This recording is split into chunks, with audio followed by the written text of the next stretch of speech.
ご起立ください。 Ladies and gentlemen, in honor of those who lost their lives in the September 11th terrorist attacks in the United States, we will now observe 1 minute of silence. 黙祷。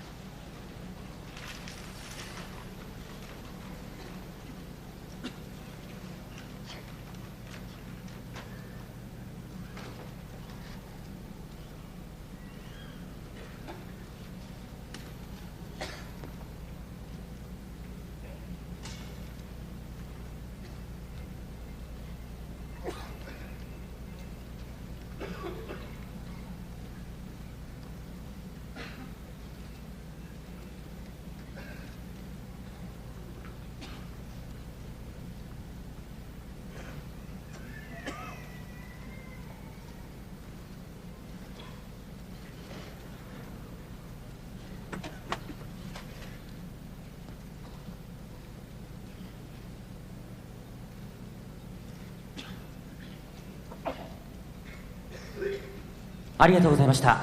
ご着席ください。本日のプライド16の収益金の一部をアメリカで起きました同時ターステロ事件の被災者への義援金として寄付させていただきます。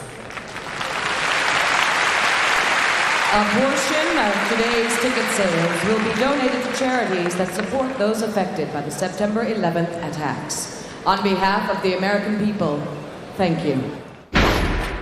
Hi, my name is Stephen Quadros, and welcome to the Pride Fighting Championships Beast from the East. We're here at the Osaka-jo Hall in Osaka, Japan. I'm here with my partner, Bas Rutten. I spoke to every single fighter competing tonight. We've got fighters from Japan, fighters from Brazil, fighters from Europe, fighters from the UFC. They are all united in opposing these unlawful and cowardly acts that have been perpetrated against the citizens of the world. But the fighters are still going to throw down. Oh, yes, and they're they still will. going to try and fight. And our main event has got two of the most dangerous heavyweights. We've got Mark the Hammer Coleman, the Frye Grand Prix 2000 champion, setting himself up for a world heavyweight title shot on November 3rd, but he needs to get past Antônio Minotauro Nogueira. Set that fight up for us, boss. I think Coleman should keep this fight on his feet. I think it's the most important thing for him to do, since he's got good hands right now, and probably Ricardo, he's not going to get taken down. I mean, he's the best wrestler in NHB. But if Coleman takes him down, he can do the same to him as he did to Alan Goyas. And then I think it's going to be, Coleman all over again. I think Coleman's going to win this fight. I think it's going to be a really tough fight for both contestants. We also have a really exciting story. We've got the return of Don Frye, a mixed martial arts legend, going up against probably the most dangerous stand-up fighter in the sport, Gilbert Ivel from Holland. And coming off 2 losses, he needs a win, and he really wants Don Frye. Yes, he wants Don Frye bad. You know, we have a really, really strong cast of characters here, including the return of Akira Shoji. But Akira Shoji has a real task in front of him. He's fighting a virtual giant, maybe the biggest man in professional sports right now, let alone mixed martial arts. 7 foot tall. They say he's 6'11". Semmy Schilt from Holland facing little Akira Shoji at 5'8", a true David versus Goliath match. Yeah, he's 2 meters and 12 centimeters. That's nearly 7'1". 7 foot and 1 inches. Akira Shoji has to take this fight to the ground. If he doesn't take this fight to the ground, he's going to be in big problems, because Sam Schilt has some serious striking skills. On the ground, I think it's Akira Shoji, and he has a lot of heart, like you said before. He's a true warrior. We will see what's going to happen tonight. Our card features some of the greatest fighters in mixed martial arts. Opening up, we've got Gary Big Daddy Goodridge versus Yoshiaki Yasu. Yoshihisa Yamamoto versus Assuerio Silva. Daijiro Matsui versus Murilo Ninja Hua. Mezger versus Ricardo Arona. Akira Shoji versus Semmy Schilt. Don Frye versus Gilbert the Hurricane Ivel. And in our main event, Mark the Hammer Coleman faces the very tough Antônio Minotauro Nogueira. Boss, I'm excited. Oh, and I'm excited too.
kick it off. Boss Fruit. And I am Steven Quadros. I'm the fight professor. And welcome to Osaka Joe Hall in Osaka, Japan. And here come our contestants of the evening. Quite a multinational cast tonight, Boss. Wow, it's good as always. Great opening. Fighters are ready. Man, I got a good feeling about the whole evening now. I do. I think a lot of the fighters are really, really focused, especially in lieu of all the bad things that have been going on in New York and the Pentagon and things. I think the fighters have really showed a lot of unity, even though they're going to be facing each other in that ring. There's nothing personal going on. It's all for the sport of mixed martial arts and nothing more. No hatred involved. Nothing like that. That's the most beautiful thing about mixed martial arts. Afterwards, we have the party, everybody talks with each other, there's a lot of fun, jokes, it's unbelievable. Sometimes people don't believe it, but there's a lot of camaraderie. Well, this crowd is really waiting for this. We got a lot of tremendous matches, some people looking for revenge, and it is sold out here tonight at the Osaka Show Hall. And there is Assuerio Silva, the latest Silva to break into the Frye Fighting Championships, right behind his teammate Mandalay Silva. And Yoshihisa Yamamoto, very popular professional wrestler here in Japan. Also a very accomplished mixed martial arts fighter, had a lot of fights in the ring. Oh yeah. The new one. Murilo Hua, and his nickname is Ninja.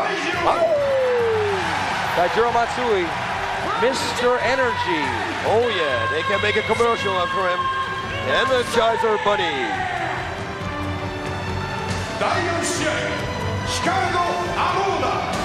Ricardo Arona, this guy is in such good shape, boss.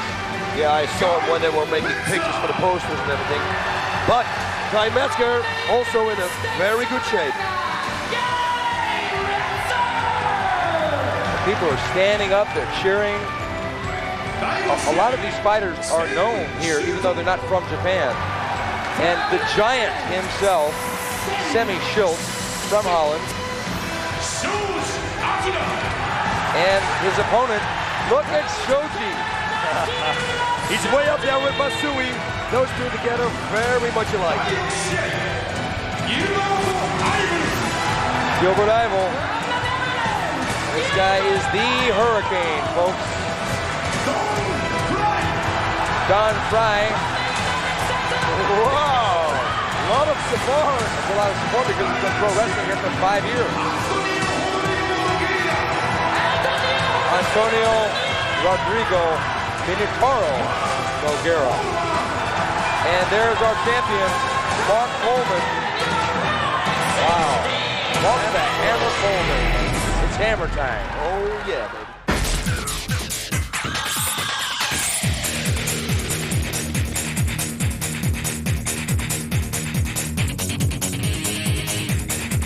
Gary, you're going to be fighting Yatsu in a rematch. What's the point? The point is really giving somebody else the opportunity to come and try to take it to me rather than me taking it to them. He's got an opportunity. Let's see what he can do with it. And your prediction on the fight? My prediction is a lot of pain, same as before. Pain, pain, pain. Don Frye and you had 2 classic battles in past years. He's fighting tonight on the card. What if Don Frye wins? Would you like to avenge your 2 losses to him? I would more, you know what, I'd be so happy in order to beat up Don Frye again. I'm tickled pink just talking about it, getting excited. For this pride, do you have any statement that you would like to make to the American public? For the American public, like Yatsu gave me 80%. He thought to himself 80% he was going to win and 20% I would win. I'd be thinking really hard about the 20%. I'd be looking forward to that. My 20%.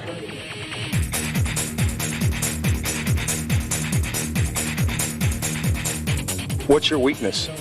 My weakness is my corner man. Not talking loud enough.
Okay, there they are, already embracing in the ring. Picture for you, Big Daddy Gary Goodridge with the black sunglasses on. And he will be facing the very popular Japanese pro wrestler, Yoshiaki Yatsu. I hope that Yoshiaki trained his stand-up skills since last time, but at least his defense is standing, because last time in Pride Fighting Championships in Osaka 1 year ago, he took an absolute pummeling at the fists of Gary Goodridge and lost to a TKO to that man right there, Gary Big Daddy Goodridge from Canada. He's got a very strong corner there in Tom Erickson, and he's got Brian, his web page master, in the corner as well. That's a great gesture. Yes, for sure. Yatsu has really got to fight a different fight than he did last time, because last time he was almost reduced to being a punching bag. He needs to take Gary down. If not, it's going to be very dangerous again. Onslaught. Here we go. Well, Gary does look like he's in pretty good shape, and there's the shot by Yatsu, but it's a little slow.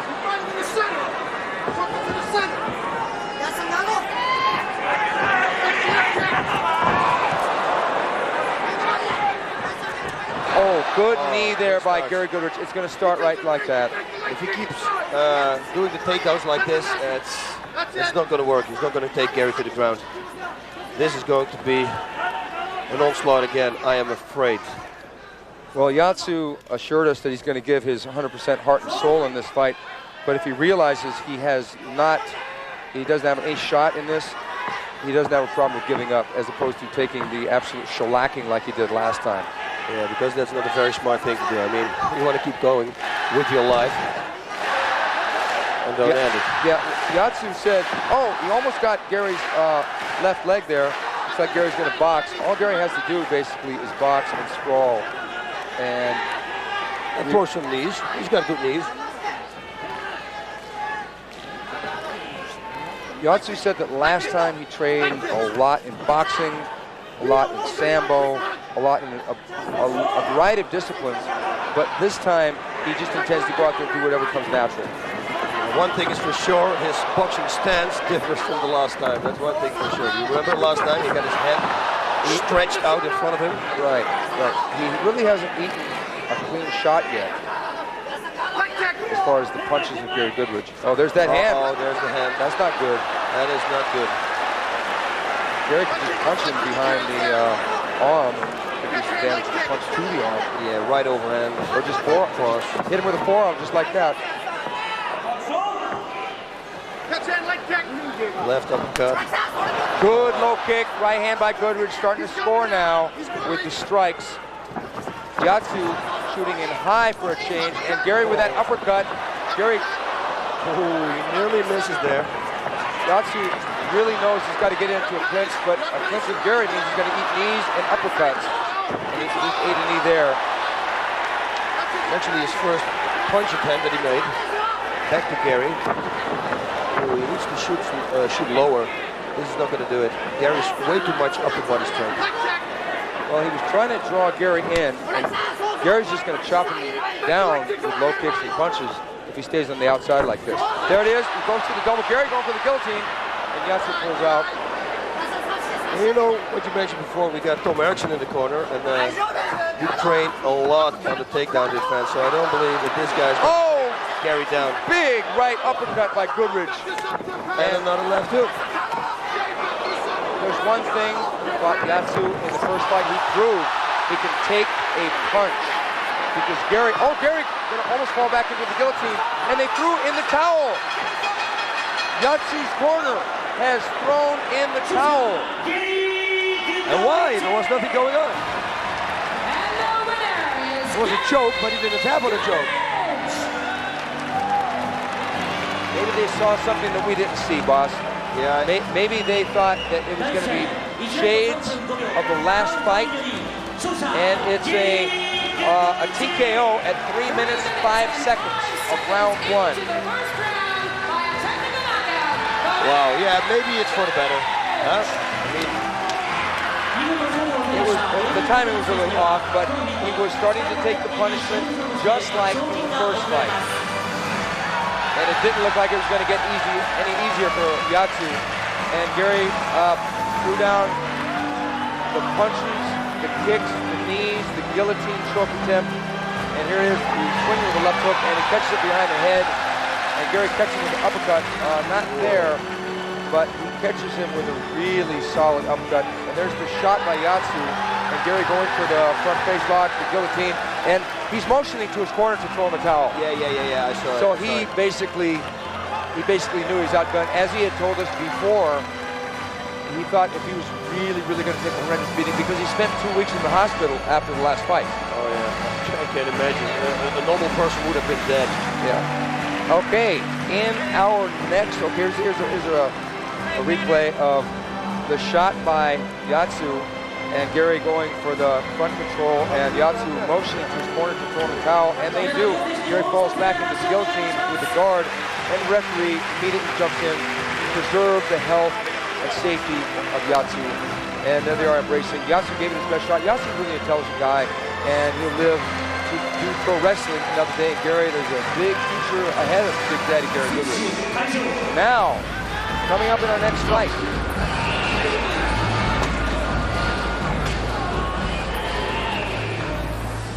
and we're going to feature one of our Pride judges, Mr. Matt Hume. Hello Pride fans, my name is Matt Hume. Tonight we're going to do something unique. I'm going to sit with you and judge the fights right alongside, live, during the matches. Hopefully this will give you a better enjoyment of the fights, and right now I want to give you a brief education in how we go over judging criteria in Pride. Pride has a unique and effective system of scoring fights that go to a decision. I'm going to explain that system to you now. The first criteria that we use is ippon. For the purposes of you home viewers, ippon means the effort to finish the fight. What we're looking for as judges is that the fighters display the right attitude and make the effort to knock their opponent out or to submit their opponent and to go for the finish in the fight. The second criteria that we look for as judges is damage. When the fighters are striking effectively, they will create damage on their opponent with either one strike or the accumulation of strikes. Now, we also look for damage from submission. If a fighter gets into a submission hold position but miraculously escapes that position but suffers damage, then we will award the fighter who placed in that position with a damage point. The third criteria that we use here in Pride is combination and ground control. Combination points are scored by the fighters throwing effective striking combinations while on their feet, and ground control points are scored when the fighters take it to the ground, pass the guard, and get positions where they can do damage from. They get points for the effort and achieving those actual positions and making those good combinations on the feet. The next criteria that is equally important is takedown and defense. Now, some of the fighters in Pride are wrestlers or takedown experts. They come from judo backgrounds or other martial arts that are unique in their takedown ability. When they achieve takedowns and show superiority in the takedowns, we award them points for that. Now, if the fighter stops them from taking them down, they are also awarded points for that. The next criteria is aggressiveness. Pride really looks for the fighters to finish the fights to create exciting fights for you fans. Now, aggressiveness is a criteria that we use that is similar to ippon. However, aggressiveness is in general, whereas ippon is specific aggressiveness to finish the fight. One of the things we do here also that's a criteria in Pride is a weight point. Now, if there's a difference of 10 kilograms, for you in the United States, that's about 22 pounds. If there's a difference between the fighters, as you will see in one of the matches tonight, the lighter fighter is awarded a point in each round to begin the fight, so that heavier fighter has to make that point up with other criteria. Okay, if the referee awards a yellow card to a fighter, that means the fighter has either got that card for stalling or for intentionally breaking a rule. Now, if it's a stalling call, you'll see the hand come up from the sideline judges as well. And when the referee gets confirmation, he will bring those fighters to their feet and give the appropriate fighter the stalling call. That's a point deduction. The fighters will resume the action again, and hopefully they won't stall again. Now, the other way to have a point deducted is by intentionally breaking the rules. We take rule breaking very seriously at Pride. We want to see sportsmanship and we want to see good action. So anytime a rule is broken, the yellow card is awarded, and it's possible that a red card can be awarded also, eliminating that fighter from the fight. Tonight, I'll be joining you fans for the second and third fight, and you'll have the opportunity to score the fights right along with me. When I see the criteria come up, I'll point it out, and if you want to keep the score right along beside me, we'll be able to compare notes, and hopefully that will add to your education and enjoyment of the fights here.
And now for the second match.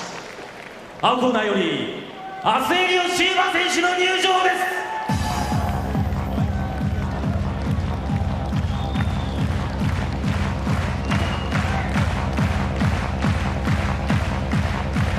In the blue corner, from Brazil, Assuerio, Silva.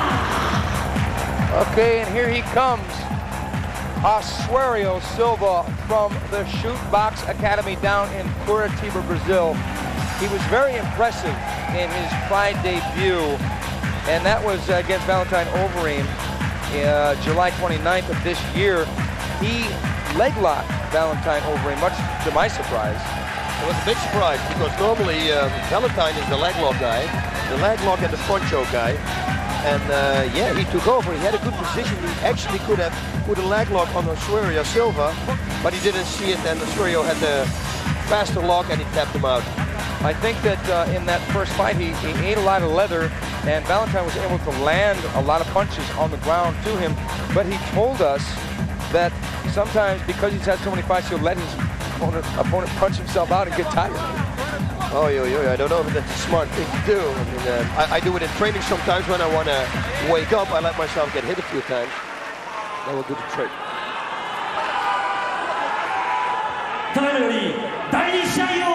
It will be Japan versus Brazil.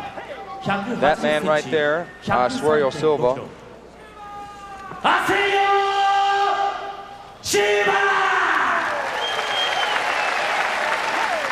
He comes to rumble.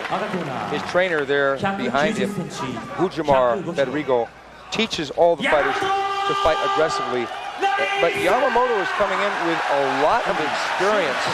He had the unenviable task of fighting Rickson Gracie in his very first mixed martial arts fight. And he lost that to a rear naked choke back in 1995. But he's compiled a very, very extensive record in rings, and he's had wins by submission over Valentine Overeem, a common opponent with Assuerio Silva. We'll see how he deals with the strikes of Silva, because Silva wants to keep this on his feet. Let's not talk about the strength. He has a lot of explosive power. And here we go, yeah. Roundhouse kick. Oh, he got hit there. He's getting grounded and pounded pretty good. And it looks like the fight's over. Oh my God! Well, our resident judge, Matt Hume, didn't have a lot to say on that one. Well, sometimes they go that way and it makes my job easy. Yeah, but I wanted to give you some screen time, brother. Well, there was definitely the effort to finish the fight, and there was definitely damage, the two most important criteria. We see how that works out. Okay, that was 11 seconds in the first round via TKO. Wow. Assuerio wanted to keep it standing, and that's a dangerous situation. Well, Matt, as ridiculous as it may sound, how would you score that one? Well, I think I would have to sway towards Silva on that particular fight. Well, it's interesting because Yamamoto came out to trade kicks with him. He did. Yamamoto didn't back down. He was also aggressive. They were both fighting. They were both fighting the way the judges look for the fighters to fight. And he's already hurt. He's already cut here, and that right hand dropped him. And Assuerio is so accurate with those punches. He just, I mean, the first right hand opened a cut right next to the left eye of Yamamoto. And here it is, right here. Right there, he countered the left low kick with the right hand. A beautiful counter. You only can do that after years and years of training. Lots of drills, right, Bob? Oh, man. This was by the book. A lot of aggressive power, a lot of explosive power, and going all the way. He was accurate, high kick. It was on the defense, but still, you know, it shocks your opponent. Right straight, went down, and that first hit on the ground was enormous. That was the one that finished the fight. These guys in the shoot box are lethal. It's really sort of like a killed situation, where they come out there with such rage, such aggression. They really push the action. Yes, they should have also all ex-murderers, not alone. Yeah, they also, I mean, what are we going to call Assuerio Silva? We've got Vanilla Silva, his teammate, the actor. What should we call Assuerio Silva? Any takers? well, tonight we can call him the finisher. Absolutely. Chainsaw Master. That's a little long, then. Why don't we just call him the massacrer? Whatever.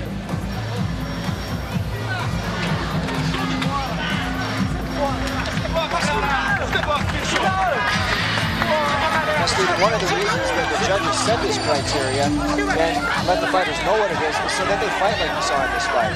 So that they're trying to push the action, they're trying to finish that fight. They all know that that's the most important thing in the judges' mind.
And now for the third match.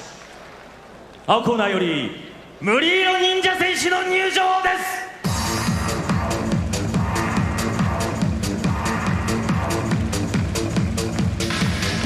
From Brazil, in the blue corner, Murilo Ninja! Okay, here he comes, Murilo Ninja Hua, also with the Shootbox Academy. This guy's undefeated right now, and he's got punches, and he's got submissions, Matt. This guy's outstanding. All the guys from the Shootbox Academy are trained, well-rounded fighters. They're just great fighters, and then they come to fight. Yeah, he had a pretty good triangle choke in one of the highlight tapes that we saw, but he's also got very accurate punching, boss. Yeah, you know, that's something that I really like. Accurate punching and explosive punching. Knocking people out. Best thing in life. I think it's better than submission. He said that he wants to finish the fight fast against Akira Shoji. Against Daijiro Matsui. But Matsui, if anything, is a survivor, but he just doesn't survive. He really goes for it in the fight. This guy is unbelievable. The energy level that he has, incredible. We're going to see a high energy level fight. Absolutely. Okay, here he comes.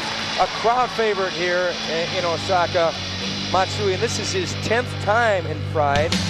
The 28-year-old hails out of Takata Dojo, and one of his teammates is the great Kazuki Sakuraba. And here he comes up the elevator. I love this elevator. It's beautiful, beautiful. It's like a Terminator thing. You know, they bring him to the place of death. Well, it is very much like Terminator. Like, remember at the end of Terminator 2 when they're up in that big steel factory? Yeah. And if you fall down, you fall into a pit of hot lava. Well, here, they'll fall into the ring of the Frye Fighting Championship. Yeah. The difference is they walk into the ring. But the end, no, that's not talking about the end. Well, we got a little bit of a story here with Daijiro Matsui and Shootbox team members who lost a brutal decision to Vanderlei Silva, and that was back in 1999. Then he came back and shocked the world. And May 28th, there's Sakuraba right there in his corner. May 28th of this year, May 28th, he beat Jose Pele Landi, and that was a huge upset. Oh yeah, he showed a lot of conditioning right there. One thing sure for Matsui, his condition is impeccable. He will go all the way. He saw some real good fights. I really prefer the fight of him and Carlos Newton that we saw. One of my favorite fights ever.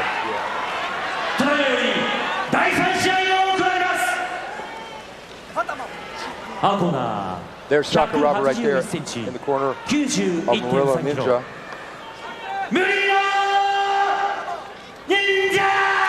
Now, you've got to wonder, Murilo Ninja is coached by Jose Pele Landi down in Curitiba, Brazil, the Shootbox Academy. Daijiro Matsui beat Murilo Ninja. I think there's a motivation there. The student wants to avenge the loss to the teacher. It's like a kung fu movie. It's the best revenge and the best motivation too. And that's why it's going to be an explosive fight. And here they are in the ring. Let's see if there's a stare down. Murilo doesn't quite have a stare down that one of his teammates, Vanderlei Silva, does. Well, actually, he does have a pretty good stare down. Look at Matsui staring right back. Matsui not even moving. You remember Matsui grabbing the ears of Pele and slamming his head on the canvas all the time? That was a funny move, eh? Probably taught by Mr. Sakuraba there. One thing we can expect from people from Takata Dojo is the unexpected. Murilo coming right in, and Matsui. Beautiful sprawl. Beautiful sprawl by Hua. And Matsui on the bottom with his back to Ninja. Ninja got that nickname. He tries for a suplex. Matsui grabs the ropes, not legal in Frye. Murilo got the nickname Ninja because as a child he used to watch a lot of ninja movies and his friends just called him Ninja. Matsui going for an arm lock here, Matt. He's looking to scoot up a little bit and turn it to his back so he can get that chicken wing going up the back. Same move Sakuraba does all the time. It looks like he's got to be careful here though because he's giving his back away, and Ninja's not in too much danger right now. His elbow's above Matsui's elbow. And Ninja, out of all the guys in Shootbox, may have the best submissions. Oh, he's going for a rear naked choke here. He's got the hooks in. It's not a good position for Matsui. Matsui does not want to get choked out here. I don't think he will. He's spinning out. Oh no, Matsui's in big trouble here. Ninja on his back, Matsui turning. Yeah, I don't know about that yet because Matsui has always been an escape artist. So I think he's going to escape. This is going to end up in his guard. Let's hope that Ninja does not make the same mistake Pele did by going for a submission for 2 or 3 minutes and using so much of his energy, tiring out and letting Matsui take the fight over. Yeah, he definitely has to preserve his energy here. And he's throwing away a lot. He took a lot from the takedown on the ground. Now he's looking good for the choke, actually. He's getting under his jaw. I think he's got a really excellent shot at this, but Matsui turns. Matsui's got a perfect, he's got a perfect chance to ankle lock Ninja. If he puts his feet in the wrong place, Matsui can just cross his legs. And there it is. He just tried it, and we're flashing to Sakuraba. I don't think Sakuraba's worried because Sakuraba freely gave his back to so many Brazilian fighters, including all the Gracies he fought. So I'm sure they've got this down to science. You know, one of my training routine is that we do this exercise 2 minutes and then we switch, and it tires your forearms out. He's got that ankle free there. Now he can. Now it's back in. Yeah. The hooks are back in. He could have turned out. You'll see Matsui try to turn. Each time Ninja gets flat on his back, you'll see Matsui turn to get a little angle. There he goes. He's turning. He's trying to hold the head on the canvas and sit up. Now he's freed the hook. And he's going to turn over. An excellent escape by Matsui, flipping back over into the guard and landing right hands on Ninja. What a surprise. Now, Matt, Ninja had his back. How do you score the fight so far? Well, so far, Ninja's winning the fight right now. They're both fighting aggressively. Ninja has the ground control points right now, and that's pretty much where Ninja's ahead, just on the ground control. There's the stamps coming. Yeah, Matsui doing that old stomp kick. Oh, yeah. Gonna stand back up, and Matsui going for, Ninja down in Matsui's half guard. Matsui should bridge to the left right now. Not anymore. Now, some people may wonder why I didn't score a damage point with that choke, and it was because the choke was never really sunk enough to cause any damage or to cause the danger. He was in a dangerous position, but the choke wasn't sunk far enough for me to say that was a damaging hold. Wow. Okay, Matsui, look at this turn. Matsui flipping Ninja over. This, as we expected, guys. This is an action-packed fight. Matsui standing up. Matsui, but Matsui going to give up another takedown. Look at that, hips down, trying to control the action. Yeah, it's dangerous. He's in the corner. It's more easy to get taken down there. Yeah, he has to turn away from it.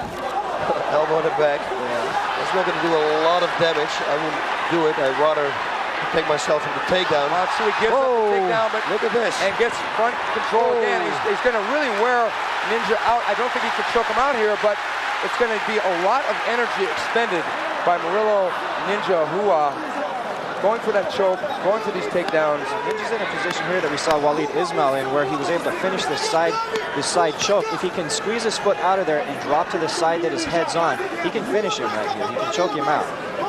Yeah. You watch him try to free that leg. But does he have the energy to? Do you think he's starting to get winded now? I think he's starting to get winded, but he's going to be sweaty now, and that leg's going to slide out. There it goes. Now he's mounted. Reversal. And reversal again. Okay, Matt, are you impressed with the defensive ability of Matsui? Matsui's got great defensive ability, and he's got great conditioning, too. And he fights without fear. That's right. This is a great fight.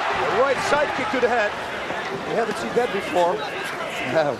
Takada Dojo. Takada Dojo. They will do things unexpected. And the thing is, Matsui can't keep fighting like this. His stamina is phenomenal. Well, now, what they're doing here is restarting the position because they were entangled in the ropes and they were underneath the ropes. So they've got to take the same position back in the center of the ring.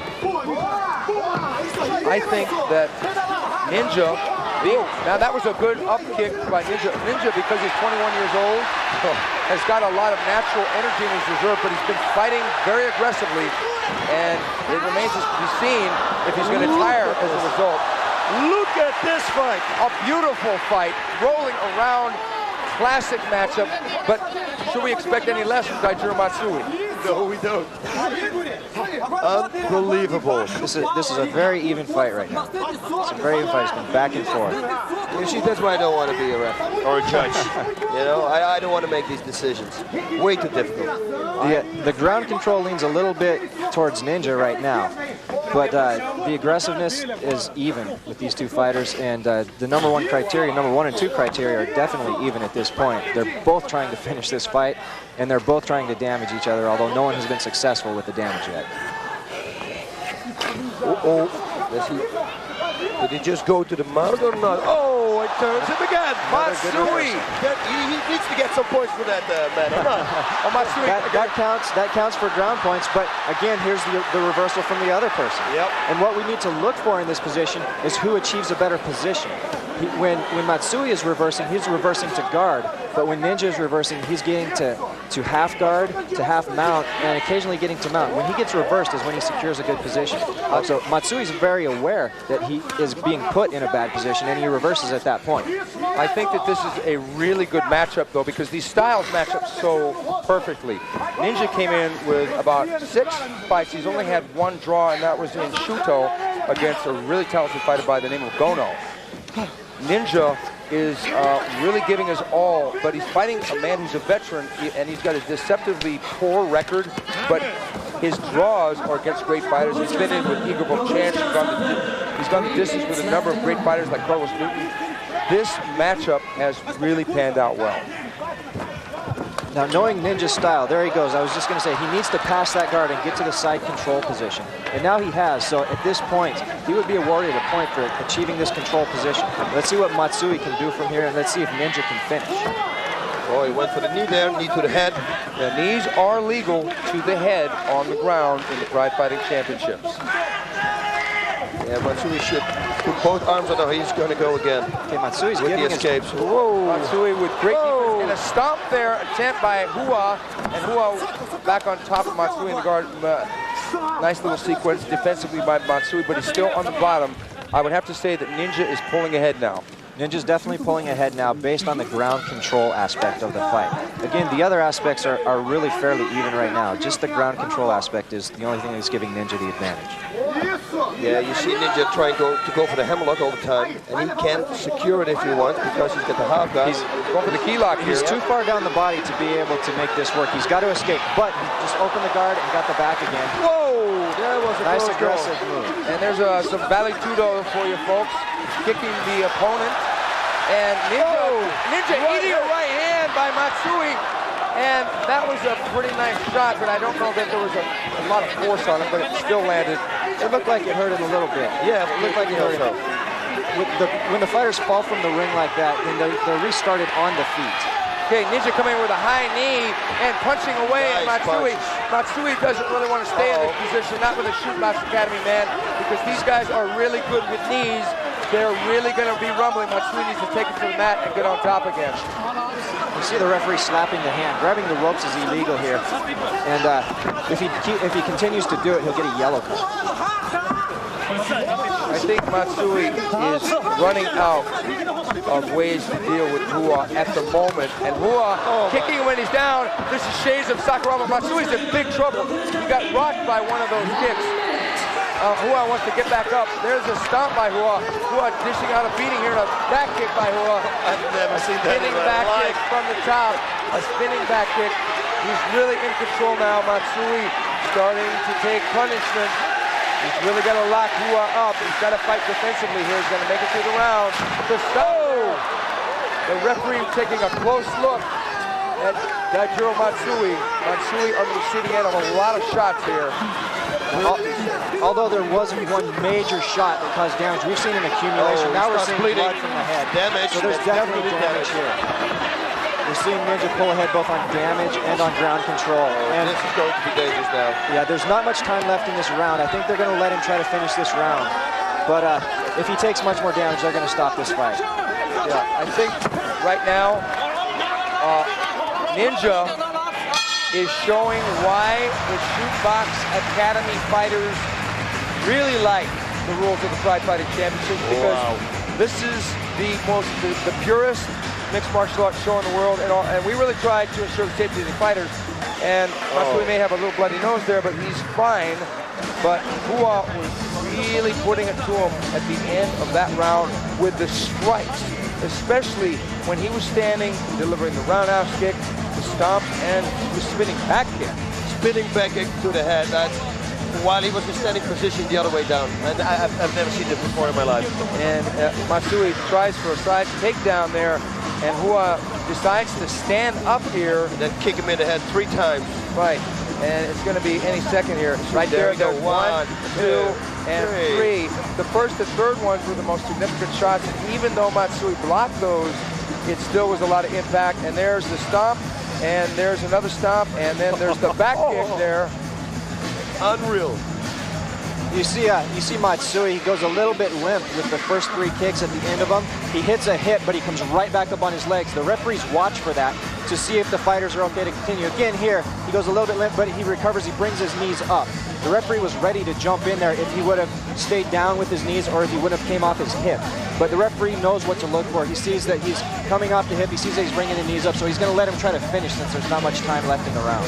I think the referees here are definitely looking out for the fighters, as in the first fight where Yatsu was taking a lot of shots and they threw on the towel, but the referee was right there thinking in terms of how much longer is this going to go on. Absolutely, especially early in the fights. We saw this one, the damage being done towards the end of the round, so the referees are going to watch very careful. But if they see that kind of damage being done earlier in the fight, they're going to be ready to jump in there and stop that fight. Excellent points by Mr. Matt Hume, joining Boss Ruth and myself for the Pride Fighting Championships Beasts from the East. And here we go, round 2. I think the people at home really appreciate this, Matt, because there's a lot of information that people normally don't know, and this is perfectly explained.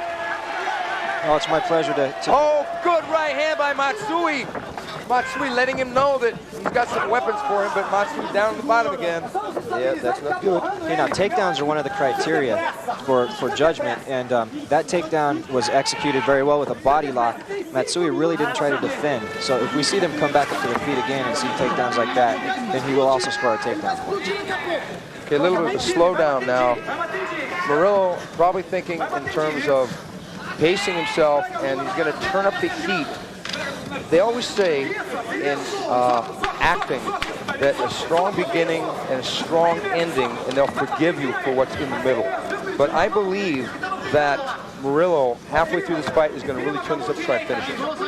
Yeah, I think so too. Especially the 2 rounds of 5 minutes, which makes this whole fight interesting, because the first round they go all out, and then 2 5-minute rounds, overtime. These are the best rounds. They want to show the audience what they still got left. Now, Matt, I know you cornered a lot of fighters, including Josh Barnett, one of the top contenders in the heavyweight division. And I would be willing to bet you that when he went back to his corner, Murilo, and got instructions, I'll bet Hujimar told him to pace himself and pick his shots and pick his openings. Absolutely. He's pulling ahead and he's doing damage, so the worst thing that he could do right now is gas himself by going crazy at the start of the round. He's gaining advantage positions and he's slowly working to those positions and tiring Matsui out. And once he gets to that position, then we'll see him go for the finish. And strategically, because you're fighting a guy like Matsui, who's never really given up in a fight. He's been stopped on a cut maybe, but he's never given up in a fight. Oh, good roundhouse kick. Oh, Murilo is just devastating with the strikes here. Matsui defending well against the punches, but that soccer kick did land. You see he's adapted real well, because the first time that Matsui turned his back, Ninja went for the choke. Now he's not doing that anymore because he doesn't want to waste the energy going for the choke. He's just standing up and going for the kick to finish it. I think he probably learned, as I said in the first round, the lesson from his teacher, Jose Pele Landi, when he went to that armbar for so long against Matsui. And Matsui trains with Sakuraba. How are you going to get a guy that trains with Sakuraba, probably one of the best armbar fighters in mixed martial arts, in an armbar? Yeah, it's very difficult. You know, some guys have a great defense to submissions, and these shootbox guys are so adaptable to every aspect of the fight, which we're seeing with all the fighters nowadays. Matsui giving his back up. He's going to escape the back door like he did in the past. But what incredible leg hooks there to prevent that escape box. Matsui made a mistake there by not unhooking the leg when he was up on his feet. He tried to do a somersault, but he didn't unhook. Now it's unhooked. If Matsui can pull that arm free, it's caught down in the leg right there. But Hua is still all over Matsui in this round. It's not a close contest. Where the first one started off, Matsui was giving as well as he got. About halfway through, he started to eat a lot of punches and kicks. This one has been all Hua on the ground. He's bleeding all over the place right now. You see the blood dripping down. That's definitely some damage right there. Yeah, this is from accumulation here, and that will be scored as a damage point. Hua just picking his moments.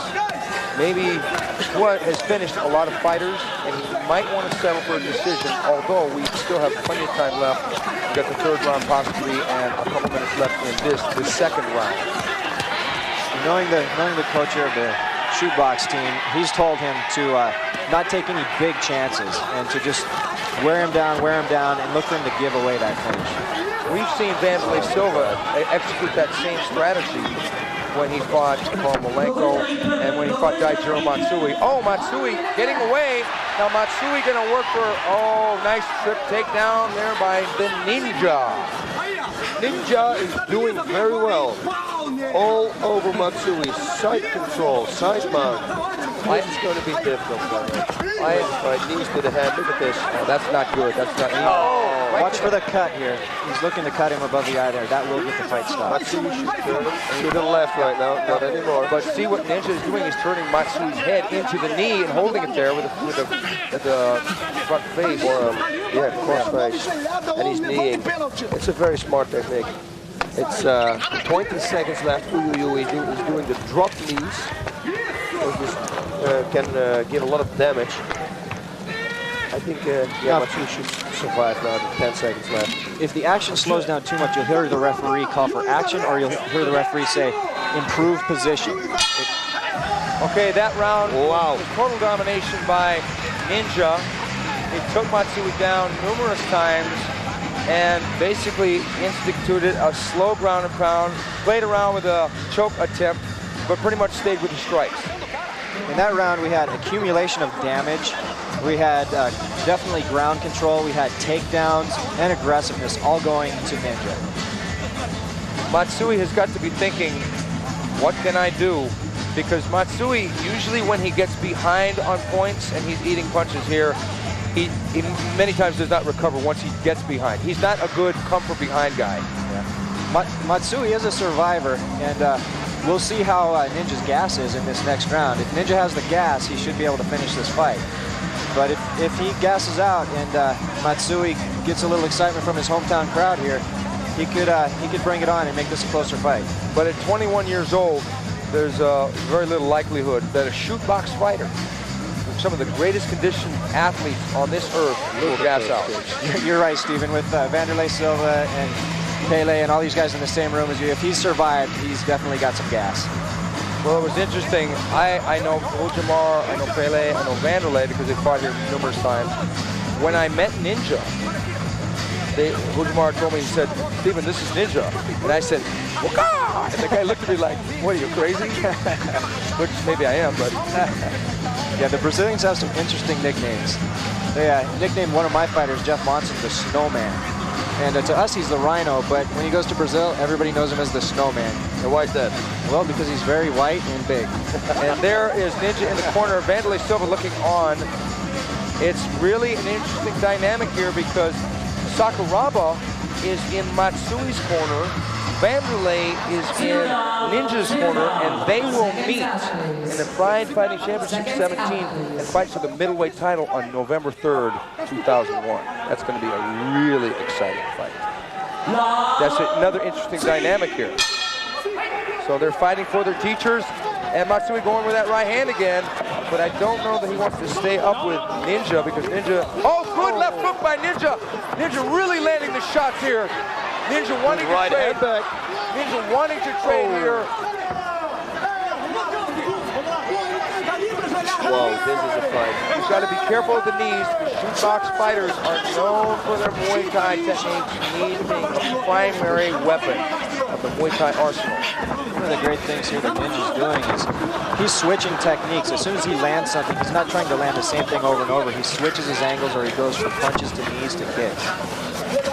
I think the shoot box style is a style that, oh, there's the soccer kick. Matsui looks like he's done. I think he got a toe in the eye. That's it. I think that's the end of the fight. The referee weighs it over. It's going to be a TKO. Yeah, that's a good decision. Look at Pele in the corner. Wow. Now that was an impressive victory for Murilo Ninja Hua of the Shootbox Academy, winning by referee stoppage. Matsui rolled over and looked like he had enough. May have taken a toe in the eye, as I think Matt said. What a debut, huh? Yes. And First round looked right. Yeah, that was Murilo right here. Here he is. Ninja on top, kneeing away Matsui outside the rope, and Ninja stomping straight up, Matsui is done. He's basically done there. And Murilo doesn't want to do anything extra, so he gives 2 stomps. He's looking at the referee like, please stop the fight. And the referee finally jumps in. Matsui with a judo tempo with all that sweat, Matt. It's really hard to do judo. Very difficult, and Ninja was defending with his hips well. He was sinking his base, making it hard to get that throw off. And here's the roundhouse kick to Matsui, not covering well. Matsui basically a beaten fighter here. He should have tapped. That stomp lands, and that stomp hits the temple, and it'll be a TKO by referee stoppage at 51 seconds of round 3. There's Jose Pele Landi on the right, Vanderlei Silva on the left, and Rujimar Federico, the trainer and master of the shootbox academy, holding the trophy high. A very, very impressive wide debut of Murilo Ninja Hua.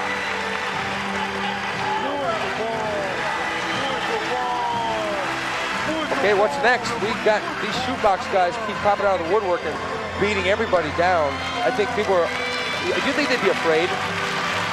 Oh, no, I don't think so. I mean, fighters would be afraid to fight them. Oh, yeah, for sure. The shootbox guys will come at you from every angle. If you have a weakness, they will find it. Okay. Okay, now, Matt, I believe that you've got some duties as a judge for this show. I have to do the job that I came here for. This has been great. It's been great working with you two, and I hope we can do it again. Okay, Matt, check back with us later. I will definitely check back with you guys, and I hope the fans got some knowledge of the criteria that we use in judging, and that'll add to their enjoyment of the show in the rest of the fights. Well, I'm sure that the fans did. I know Boss and I did. Oh yeah, that's what I said before. You know, I really think that they appreciate it a lot. Great, it's my pleasure to be here. Thanks, man. Thanks you guys, and thanks to the Pride fans. Thank you.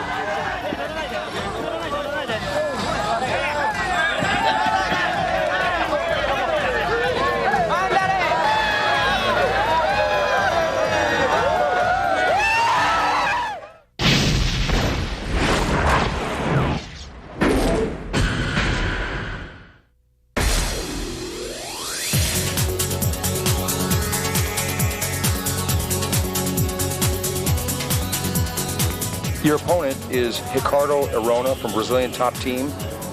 How do you expect that fight to go? You know, it's tough to say. You know, he's a real well-rounded fighter from what I understand. I don't know that much about him. But I've seen him. He's got good takedowns. I expect him to try to take me down, and I'm sure he expects me to try to knock his head off his shoulders. Do you have any special motivation in this fight? You know,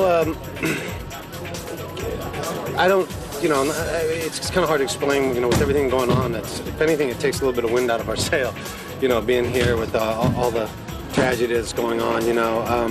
But, you know, I look at it like this as I'm a professional, you know. This is what I do for a living, you know, and I go out there and I give 100% of whatever I have every time I go out and fight, win or lose, and I don't expect any less out of me tonight. Have you ever had a fighter be jealous of you because you're better looking than he was? Aren't they all? Nah, I don't know. You know, they have to take that up with them or their girlfriends.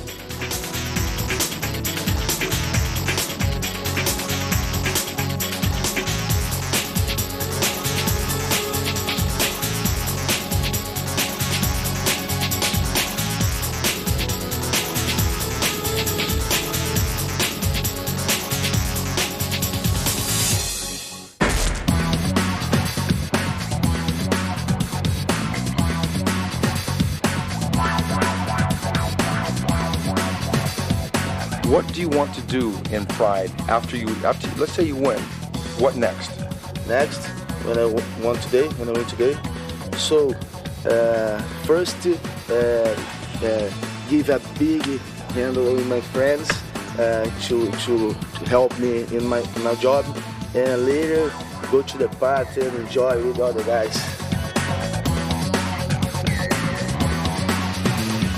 Do you have any fighters particularly that you want to fight? Oh yes, I want to fight the championship of this principal fight with Sakuraba and Vanderlei Silva. I really wanna fight with the champion of this fight.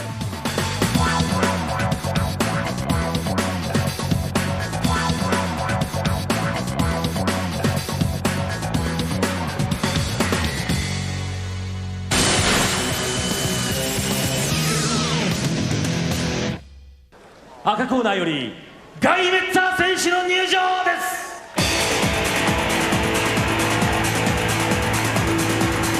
Okay, here he comes, boss. He's no stranger to us. He's fought in the Frye Fighting Championship a lot of times. Fought over here in Pancrase, and that was an event that you used to excel in. Pancrase. Now, how is the Frye Fighting Championship different from what you used to do in Pancrase? Well, it's also in the ring, but the big difference is we were wearing shoes and slip pads, and we had palm strikes to the head. Close fist to the body, but palm strikes to the head. Now at the end, the last few years, Pancrase and Captain also went to close fist, pretty much the same rules as here. You see here Guy Mezger coming up with the American flag. Guy, very, very emotional about the effects of the terrorist, cowardly acts perpetrated against New York because a very special and significant woman, Guy's fiance, lives in New York. Yeah, Guy is, totally in there. He was out there a little bit. He's different than he is normal. He feels bad about it. He has bad feelings. I hope it's not going to disturb him in the fight. I hope so too, but Guy has all the tools. What Guy needs to do is put them together because he's got a very, very tough opponent in Ricardo Arona. Yeah, I think this fight, he needs to keep it under feet. And go for the takedown defense and the strikes. But it doesn't really matter on the ground. He knows a lot of submissions too, so it's going to be a hell of a fight. Okay, Ricardo Arona with Mario Sperry in his corner. Mario Sperry being one of the absolute greatest grapplers in submission wrestling on the earth. And there he is, Guy Mezger. Guy Mezger has Ken Shamrock, one of the icons of the mixed martial art world, also a former professional wrestler with World Wrestling Federation, and USA versus Brazil. And one thing I've got to say about both these guys, they are both consummate sportsmen. They're not street fighters. I mean, they've both been in Rumbles before, but they come here into the Pride Fighting Championships to compete.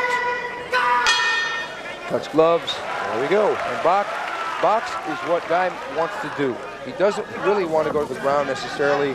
Ricardo Arona is a world submission wrestling champion in Abu Dhabi. He's 2 years in a row, year 2000 and year 2001. And Ricardo Arona on the left is the Rings, and that's another mixed martial art organization here in Japan, King of Kings middleweight champion. It was actually a good left low kick inside leg there by Ricardo. Sometimes you're going to hear Boss Rutan say Ricardo, sometimes I will say Ricardo. In Brazil, they pronounce the words that begin with an R with an H sound. You got Gracie and Ricardo Arona. From Brazilian top team versus the Lions Den with Guy Mezger. Mezger being patient, and Mezger countering the right low kick with that straight right, but it doesn't hit. But it's a good low kick. If he got the same boxing skills as the kicks, then it should be good, but it doesn't look like it, but we don't never know. Well, one thing I see in Arona is he doesn't have his chin down. No, and his neck looks a little bit tight with muscles. If he gets into a punching exchange, that could be a liability. He's got to get that chin down, because if Guy lands that right hand, it could create some problems. Oh yeah, he's going to try it, and he knocked some people out with that right hand. He knocked Egan Inoue, another jiu-jitsu. There's that right hand, and I think Guy sees that because a lot of the jiu-jitsu practitioners from the old school, they keep the chin high in the air for some reason. Maybe it's because in sport jiu-jitsu there are no strikes to the head. Yeah, also the stance difference. You know, he leans on his back leg, which is not a good stand. You have to lean a little bit up on your front leg. He leans backwards, so his weight is all the way shift backwards, like 75%. Who is going for the takedown? There's that shot nice by throw. Yeah, and they've got an over-under Greco clinch here, and they're stacked up, and Arona's going to want to trip Guy Mezger if he can, but Guy has got such incredible balance. When he fought Kazushi Sakuraba in January of last year, Sakuraba was hard-pressed to get Mezger on the mat, Sakuraba being one of the best takedown artists, pound for pound, in the sport. Well, we saw that right hind knee to the head from Ricardo. Now, Ricardo is open for the right knee by Mezger because Mezger has got the underhook on that side, so he could throw that knee and it'd be very hard to trap. Some punch to the liver right there from Guy. Ooh, that's the knee that you just we're talking about. Yeah, but Mezger has got the double underhook, so he's got chances to throw knees on Arona. There's one. But Arona, Guy gonna go for almost flex, and Arona scooting and getting the balance, ending up on top, and Guy Mezger standing back up, giving his back to Arona. Arona kneeing to the back of the leg. Great strategy, boss. Oh yeah, I can talk about that strategy. My student just won with that. Now, Guy Mezger landing a good right hand on Ricardo Arona. Arona taking some shots there, hesitating a little bit on the ground. Now we see what's going to happen. He's going to do a sakuraba on us. On the Ohikano, he's going to jump up. Everything goes down. I think that Mezger should back up and bring it to standing again because he was doing well standing. Yeah, but you know, like this, you can buy a little time, catch your breath, give a few low kicks, score some points, and then eventually they will get on their feet again and start. Mezger is giving away 10 years in age at 33 to Ricardo Arona at 23. So I'm sure he's going to pace himself. He's not going to run out there in a rage. Mezger has been fighting professionally for 13 years, and his father was a judo competitor. Yeah, he had a lot of fights. He had like hundreds-something fights. He told me that he has a wall of video footage of his fights at home, a whole wall. He said, I can bore everybody to death with my video footage. And he was very disappointed with his loss to Chuck Liddell. But he intends to come out here and throw bombs and try and knock out Arona. And I'm sure he's going to pick his moments, pick his shots. Arona, we know, wants to take it to the ground. He's shown a few kicks, but nothing damaging. No, Guy knows that. Ooh, that was a little bit high. Guy is waiting for that right low kick, so he's countering the right low kick all the time with the right straight. Guy, like so many fighters, and this is a redundant story, find the internet a double-edged sword. And he says he can't even read it anymore because it upsets him what people say about certain fighters like Mark Kerr or whatever, and it's a lot of young teenagers behind screen names talking trash, and he stays away from that. And I kind of understand that because Guy has faced some of the greatest fighters in the sport. He's got a few losses. He's lost to Vanderlei Silva and Chuck Liddell, but he really fights well. Oh, Mezger on top now, and he's going to pass the guard of Arona, landing shots in the guard. Now this would be the fight that we'd want Matt Hume to help us with the scoring on, but unfortunately he can't. But I would have to say that Mezger is ahead in this fight. Oh yeah, he's taking all the striking, he wins. But Ricardo also landed some low kicks, but they will be countered by Guy all the time. So yeah, he's ahead. Yeah, if they go to standing. Good rule. Yeah, I'm glad because it's just a stalemate. Neither one was doing any damage. Arona is a little stiff standing up.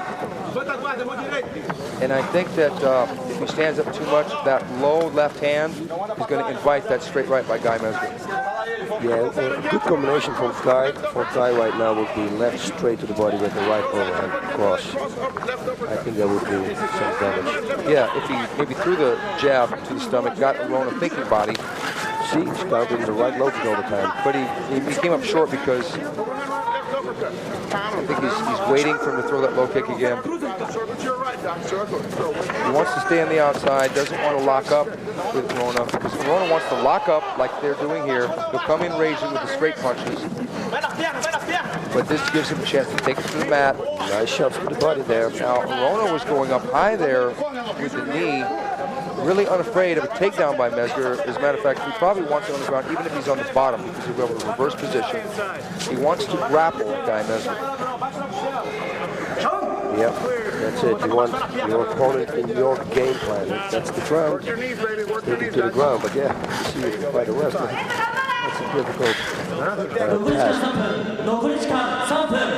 3 minutes left in the round. They're slowing down considerably right now. It's really a good thing that Arona is fighting very relaxed in this fight. Yeah, he does. He has to preserve his energy. You know, he cannot throw away everything. I think they have the same effects of stamina right now. They're both a little tired. It's funny because I'm sorry, boss. Yeah, he kind of tries to go for takedown all the time, but the guy got the underage. It's not going to happen. Okay, good call by the referee. They were basically not doing a lot, and like I said, it had slowed down considerably. The referee giving him a little bit of a pep talk. I think it's funny that Arona told us that all his life he's been training with the rules of Frye, and that he's got intense concentration, and we knew that when we talked to him earlier, and that makes him, as he said, like an animal. Yeah, he definitely got good kicks and groundwork, but his striking, his boxing needs a little work. I think if guy really wants to push it, that's the victory, the way to the victory right there. Do you think the guy sees him leaning back and raising his head up high, and the guy wants to try to exploit that? Like right there? Oh, yeah.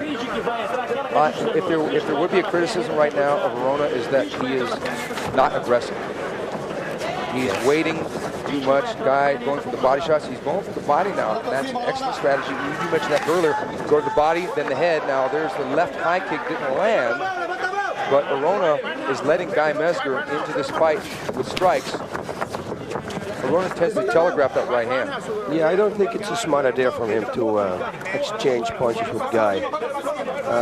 But also he's very well built. He's got a lot of muscles. And all those muscles, they need oxygen. And I think he threw a lot of power out. Oh, he's coming out there raging with some punching exchanges, and they're locked up, and Mezger almost gets the takedown there. Mezger is winning the round. Oh yeah, he's kneeing the legs now. He should keep doing this. The back of the legs. He's in a good position. Ricardo can't do anything. Just keep kneeing the legs. It will help him in the next round or the round after that. 30 seconds. It's good because they're both going to go to the corner, going to get some advice, and then the next round will be more strategically. I think depending on Mezger's conditioning and stamina, do you think that his cornerman Ken Shamrock would tell him to be more aggressive with the punches? I don't know. If I was his corner, I would body shots, a lot of body shots. Okay, there it is, end of round one. Not a real exciting round, a lot of lockups there. I think Ken, or there's Alex Andrade, who is going to be the chief cornerman, but Ken Shamrock is in the corner. I think they're probably going to tell Mezger, just go out and do the same thing and let the guy get tired. Yeah, that's the because thing. Mezger basically had the right game plan in the fight, and yeah, I think he should attack more. He's countering pretty much everything now. I think he should go with a low shot. There's that counter left hook there, and you know, Arona's trying, but you can see that jiu-jitsu is his first language and punching is his second language. It's very well said. And he comes in with that right hand. Mezger tries to counter with the left hook and lands a short little left hook on the inside.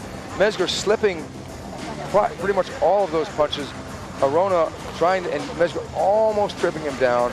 A lockup there, but it was Mezger, and there's Ken Shamrock in the blue shirt, listening to the advice from Alex Andrade. And Arona with Mario Frye in front of him. Arona looks a little frustrated here, shaking his head. Yeah, he wants it to go to the ground. It's not working. And every time it goes to the ground, Guy's on top, and then he stands up. Well, one thing we saw with Guy Mezger when he fought Chuck Liddell, that fight was a very strategic, slower paced fight until Mezger landed the overhand right and put Liddell on the deck late in the round. So Liddell, when things are going slow, all of a sudden could drop a bomb.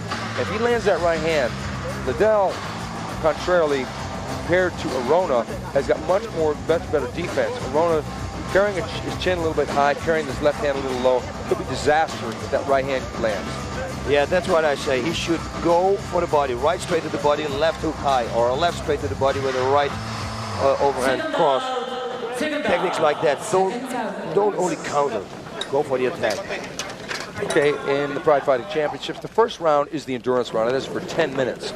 And if it goes the distance, we have 3 rounds. The 2 subsequent rounds, second and third rounds, are 5 minutes long, so they're more burst rounds. So let's see if we see a burst of action coming in there with a left inside low kick by Guy Mezger in the red, white, and blue trunks. The battle of the jabs. Circle, guy. I want you to circle. Yep, setting your opponent up and hope that you can land the next big shot. Do you think Mezger would really want to come in and throw a left uppercut, left hook combo? Left uppercut, left hook. It should be a very long left uppercut, but it would be a good combination. Because I think right now he's only shot with the right. I think Arona is thinking in terms of defending from that side. And Mezger, who's got a pretty decent left hook and a good left hand, might want to go to the left side for a change. Mezger with a trip takedown. Mezger in side control. And Arona gets up and eats a knee. Yeah, you want to get out of that situation. If you want to go to the ground, please be on top. That's what he thinks. That's right.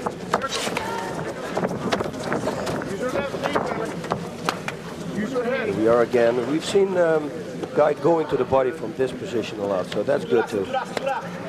Short body shots. But we want to see him get out of this position because this position is not a stalling position, but it's not a position of trying to win the fight. They're not going to win with rabbit punches from here. They're going to try to go for the, Mezger with an uppercut. And Arona trying to lash out at Mezger. But this, there he got clocked one time. Yeah, Mezger, Mezger landing a left hand, but Arona going down low. Mezger sprawling beautifully. And Arona, big left high kick. Big left high kick by Guy Mezger. Arona is in trouble, folks. You like that kick, don't you? Oh, I love high kicks. It was totally unexpected. And that rocked him, as I said, the chin was high, and so was the kick. Restarted in the center of the ring, which is very good for Ricardo right now. He's trying some time.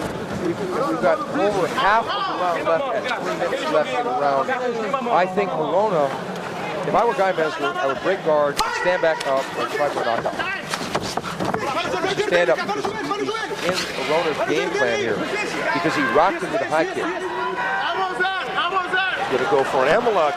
Oh, I don't know. He's going leg lock now. Arona going for a knee bar here. Now, Mezger, he's got to slide out. The sweat is a factor here. The sweat is a factor. Yeah, there is no knee bar right now. He can go for toe hold, but knee bar. Oh, kick to the head. Yeah, there's nothing. Toe hold, but he cannot bend the leg. If the guy bends his leg, then he could be vulnerable for a toe hold. He doesn't. Very good. Mezger's going to climb on top now. Out of trouble. Perfect. If I were hitting. If I were Mezger, I'd hit a couple times and stand back up. Because in a standing position, that Mezger seems to be unhappy with the way the fight is going, and Arona pulls guard, gets half guard from the bottom. Good. Everybody. Unfortunately, in this position here, Arona is able to clear his head, and any damage from that high kick is quickly becoming a thing of the past. Yeah, but on the scorecard, it's Guy Mezger's round again. And if it keeps going for the third round, he's going to win the fight. So Mezger should come in, and I think, as you said before, the combination here will be jab to the body, right hand to the head. That's it. And Ricardo looks winded here. And Mezger with a real good sprawl there. Arona is winded here. Yeah. Now this is where a knee to the body would really do damage. It would be the best right now. He could end the fight right there. He went to the body with that right knee, but the problem is Arona has that arm underhook, so he can catch that knee. Well, left knee to the solar plexus. We'll do the trick now too. Otherwise, just start kneeing the legs again. Mezger, yeah, exactly. Just like you said, the referee looking at Arona looks like he wants out. He's just turning his back here. Arona doesn't look in good shape here. It looks like does it look like he's ready to quit? It looks like he's ready to quit, but maybe he thinks, these punches are not that hard. Let's catch my breath. It's more important than to block these punches. Trying desperately for a takedown, and that's going to really deplete Arona's energy. That takedown used a lot of energy. Nice shot right there. He should throw a left knee now. Okay, left knee. If he can free up that right leg, he can be in really good position to start delivering knees from the top of Arona's head. He wants to get a front headlock. Arona looks out of it here. Yeah, he threw away a lot of energy. And, it's going to cost him. Yeah, and this is normal, you know. It's like, what do we have left in time? They're going to take a good rest right now here. And then round 2 is going to be good again. I think that Mezger owns this round so far, no question about it. Yeah, he came very close with the high kick. It looked like it was almost going to be a knockout. Yeah, if it wouldn't have been, if Ricardo wouldn't have slid under the ropes, it could have been a knockout right there. Wow. Guy Mezger tired too. This is really where the championship rounds, when you get late into the fight and both men are tired, the word quit really doesn't flash through their minds, but it does flash through their bodies. Oh, you can say that again. The good thing for Ricardo, oh, big left kick. Right under the jaw. Yeah, for Ricardo, it's more difficult now. What a beautiful kick. Right on the neck. It's amazing that that didn't knock him out. And as I said before, his chin was high and his hands were down. Yep. And for Guy, it's going to be more easy. He knows he's on ahead on points. And Ricardo knows he's behind, so he's going to have to There's work. the knee bar attempt. And very close. And he did come close, but Mezger, having fought Pancrase, they've got a lot of leg locks. Oh, they're known for leg locks. And that's why I said when he was in the knee bar, it's going to be very, very straight if he's going to get caught. Now, Ken Shamrock really giving Guy Mezger a pep talk. And Ricardo Arona probably getting the same from his cornermen. This has really been an interesting fight because right when we thought it was going to get slow, then boom, a high kick or a takedown, or Mezger would land a shot. Mezger definitely in control of the fight. I believe that Arona needs a submission to win this fight. I don't think he can win by knockout because he's not that accomplished a puncher. Yeah, he hit Guy Mezger in the second round one time, you remember? Then you say, oh, he hit him, and then he went for the takedown, and instinctively Guy Mezger pulled that one perfectly. But it's true, you know, it's going to be a wild punch right at the button that didn't take it, otherwise he's not going to let it go. Guy Mezger. Yeah, he's tired. Oh, yeah. Mezger looks tired here. And Arona needs to really get busy here. I believe Arona is far enough behind on points he cannot win a decision. But Arona looks the fresher of the two right here, but we'll see when they start engaging. Yeah, it's the instinct for Guy is going to probably do everything. You know, even if he goes for the takedown, he will have this pull. Yeah, Guy looks winded right here. I think he recovers fast. Even keeping your hands up at this moment takes a lot of energy. It's very strange, but and I had it a lot too, you know, in the fight. You're real tired, and they said, put your hands up, and it takes so much power away. So Mezger ducks that right hand and gives up the takedown to Arona. Arona trips him down. Mezger with the double overhooks, half guard position. Actually, he's got full guard, half butterfly. And now he's got a full butterfly guard. That would be the shins directly under the thighs of the man on top. Yep, they're going to restart it again. That's a good rule. I think they're going to actually slide him to the center. Yeah.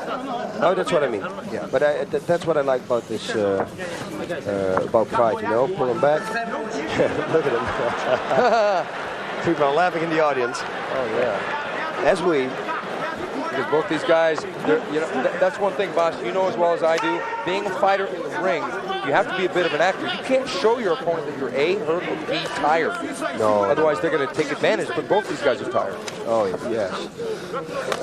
Right now, Ricardo's in a better position, but can he do something with it? That's the question. You don't want to open up too much with your striking, because then you give Guy the opportunity to escape. But Mezger really looks like he's got to catch a second wind here. Is the crossface one of your favorite moves, boss? Yeah, just annoying your opponent, I think, is real good. Pushing your elbows on his ribs, crossface, always does the trick. Now the crossface, in case you're new at mixed martial arts, Arona's left arm is across Mezger's face and throat. Would that be the cross? That was a hard right straight there to the temple of Guy. Yeah, Arona getting the better of this round so far.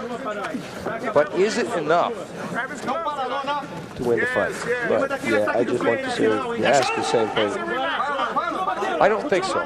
Unless he does a lot of damage and busts the guy open and cuts him, and they have to look at the cut or something like that. But even then, first round was close, but still Mezger won the round. Second round, without question, Mezger was on the verge of stopping Arona. But Arona really coming back in this round, but not as aggressive as he needs to be. If there's anything to be said about someone like a guy like Vanderlei Silva, who has been beaten before, but nonetheless, he comes out in such an aggressive state. It's entertaining, and it boosts your I would say, your price tag. Oh yeah, of course, because everybody wants to see him back. Exciting fighters, that's what the people want, you know? You don't want a boring fighter. Mezger eating punches here. Arona landed a big right hand. Yeah, guys should try to hold him real tight, but it's very difficult because they're sweating and they're very slippery. But that would be his best thing to do right now. Hold him very tight. The referee's got to put him on the feet again, and then see if he can get some shots in. Watch your face! Watch your face! Watch your face! Mezger was, as we said before, and as he said at the head of the show, really affected emotionally by the events in New York and the Pentagon and really around the world. And it really took some of his motivation out, but I think in true championship spirit, he's stepped into the ring and he's fought regardless of the depressed state that he may have been in. Yeah, he's doing a great job, you know. It's like I said, I saw him and I know him totally, he was totally different. Yes, he was. You could see it, so it really affected him. It's not like his story or something. Because Mezger occasionally can be blunt, outspoken, he's a great interviewer, and sometimes some people might think he's a little cocky in his pre-fight, but this time he wasn't like that. This time he was distracted by the events that occurred in the United States. But Arona doing what he has to do to get this round so far, but is it enough? I don't know. I don't think so. I don't think so either, but this is where we need a man like Matt Hume. 30 seconds. Judge extraordinaire. So funny how we had Matt Hume in a fight that ended in 10 seconds. Yeah. Got to see the irony in that. He said he definitely wanted the aggressive part and the damage part. Now, Bell's going to land. Ooh, armbar. Just try it. Well, if he tries it, he'll probably give up his back because Arona will pass the guard. Oh, Arona. Okay. But it was the fatigue there that betrayed Guy Mezger. Arona did land some shots, got a little nick over one of the eyes of Guy Mezger. Guy on his knees, probably glad that's over with because now he can deal with some of the things that are happening back home. Guy really, he fought 2 fights. I'll tell you one thing. Yes, he did. He fought the emotional fight that had nothing to do with the pride fight with Arona, and then the fight with one of the greatest grapplers in the world, Ricardo Arona, and really got a surplus of points in round 1 and 2. Arona came back a little bit in the third, much to his credit. Both men showed the heart of a champion, fought back their demons in the way of defeating the fatigue. Only the judges know. I got to go with Mezger. Me too. But yeah, let's hope they make a good decision. Again, happy to not be a judge. Both men, gentlemen. Ricardo looks Arona. like a draw almost, but the way the referee goes. Yeah, but no. There's no draws. There's no draws. Not anymore. We used to have draws. 判定の結果をお伝えします。ジャッジバットガイ、ジャッジ小林アローナ、ジャッジマットアローナ。Oh my God! Ricardo Arona has won a split decision over Guy Mezger. Well, they must have taken that first round, and there's a backflip by Arona. So I guess he has some stamina left. he really got his second win there. That first round was close. Yeah, it was close. And maybe also in the second round, he hit the guy one time. And I think it's like you said, you know, the ending, it has a lot of influence on the judges. But yeah, for sure it was a close fight.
Shoji Akira 選手の入場です。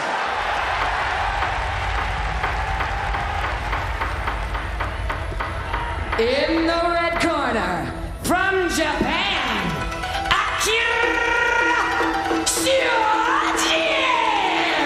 Now when this guy comes into the ring, we see probably the truest warrior in the Frye fighting circuit.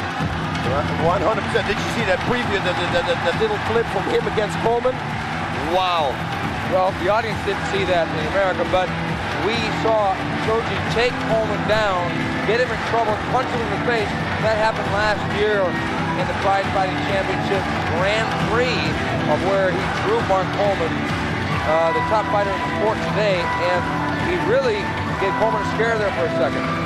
Oh yeah, he did. This guy is ready to go, and like we call him in the previous interviews, he's the true samurai warrior. A lot of energy. He's going to need that warrior spirit because he's stepping in with the biggest man in the sport, in Semmy Schilt. And I think that Shoji has got to use movement and almost be like Spider-Man. He's got to circle Semmy Schilt so many times, almost like he's weaving a web around him until the big man falls. Because if he goes straight in, it could be curtains. It could be real dangerous because Sam's striking skills are very good. He's got very good control over his kicking and punching, and the knees especially are very controlled. And since Akira is smaller than him, that's going to be a major factor right there. なおこの試合は両選手の体重差が10キロ以上ありますが、体重が軽い庄司選手が4点ポイント状態での打撃攻撃を認めたため、通常通りのルールとなります。ただし判定の場合は10キロ以上の体重差が有効となります。ただいまに本日の第5試合を行います。青コーナー211センチ122キロセムシュート。 Now, Semmy Schilt right there. This bout is going to give Akira Shoji because he is outweighed by over 10 kilos or 22 pounds. Shoji had the option to either have knees and kicks on the ground or not. He chose to fight under full pride rules, unlike, let's say, when Vitor Belfort fought Keith Haring. Look at that. He's going to get a stiff neck just looking him in the eye. It's a stare up, it's not a stare down. Right. Very good, Basito. Very good. Score! Here we go. I expect this match to be a lot like watching the Discovery Channel. This is really a wild match. We're going to places where no man has gone before. This is going to be. I said it before and I'll say it again. Shoji being the David versus Semmy Schilt Goliath. Let's see if he needs that slingshot. We know he needs a fast shot, as in takedown. Yeah, but it wouldn't hurt him to bring a gun also. I think Shoji should circle to the right because it's Semmy Schilt's right knee that is the dangerous weapon. Yeah, Schilt should only strike, punch. I think it's dangerous. If Shoji goes for a takedown, he should defend the takedown first and then goes for strikes to the head. It may surprise Schilt if Shoji went with an overhand right through a low kick. It may throw him out. Shoji's got to get Schilt out of his game plan. But Schilt, really, if you think about it, there's never. Oh, left. It was a high kick. It would have been a rib kick for most people, but he's got a body lock, and Schilt going for the guillotine choke. Yeah, Schilt got some thin forearms, and he can sink in that front choke like he did many times in Pancras. He's got a good front choke. I don't think it's going to happen with on Akira Shoji because he's a submission artist. Oh, this is great. Akira Shoji gets the takedown. Now, I didn't expect this. I expected this to be a stand-up fight dictated by Schilt. Shoji in Schilt's guard. Got to be patient here. And what should he do here, Bob? He's exactly doing what he should do. He's bringing Sam Schilt away from the ropes so that he has more space to do his thing. He should try to escape. There we go. But Sam is very strong. We saw him fight against Pete Williams. He was just holding the hands of Pete Williams in the guard, and Pete couldn't break his grip. So, yeah, we have to see if he can break this total grip and pull his left arm out too. Well, I think one thing that gets underestimated is the strength of Shoji. People don't really talk about that, but Shoji has been in there and went the distance with Ivel Chanchin, and you have to be a strong man to do that. Yeah, that's one thing for sure. And he went the distance also with Mark Coleman, like you said before. It's going to be a very difficult task here for Sam Schilt. Well, there's one main thing that we got to remember in here. The Pride Fighting Championships is not just about who is the strongest fighter, but it also comes down to who is the more intelligent fighter and who has the biggest heart. And what bigger heart than Akira Shoji? Yeah, him and Matsui, you know, these are two guys. Yeah, like we always say, I call him the little Igor Vovchanchin, Akira Shoji. A lot of heart. He's actually built a little bit the same. He's a little smaller, less in weight. Now, did you see that? Pete Williams in the Ultimate Fighting Championship could not break the grip of Semmy Schilt, but Schilt flips. Oh, no. Schilt has flipped Shoji over. Now, the point I'm trying to make is that Shoji got out of that iron grip of Semmy Schilt there for a second, but Schilt flipped him over. Yeah, it doesn't surprise me at all. It looks like Shoji wants to go for an armbar. See that? He's trapping the right arm of Sam. Yeah, and he's going to go for it, I think. Sam's got long limbs, you know, everything is long, so he's very vulnerable for arm bars and leg locks. Just to watch out for that. Now here's the battle of grips. Oh yeah.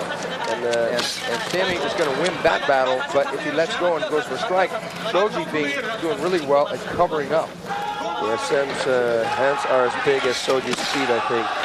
And he just slams his finger around the wrist. Schilt going for the neck crank there, but Shoji opens the guard up. So he's prepping the arm of Schilt, the right arm. He's going to go for a right arm bar. A real strategic fight here so far, and actually an action-packed fight, even though it's been in the guard. Because Schilt is making for the action, so is Shoji. Shoji, I don't think it's possible for him to fight in a dull fight. No, we've never seen him in a dull fight. Same as Sakuraba, always spectacular. Spectacle, what are you saying, man? Spectacular. Spectacular. Now, Shoji got him in the iron grip. Yeah, but he pulled it out. Yeah, double overhook today. It was a good left hand. Yeah, it was. But to stop Shoji with striking, it's going to be difficult. I think to stop him, it really should be a knee. He should stand on the feet. There should be a knee to the head. Otherwise, he could take a lot of punches.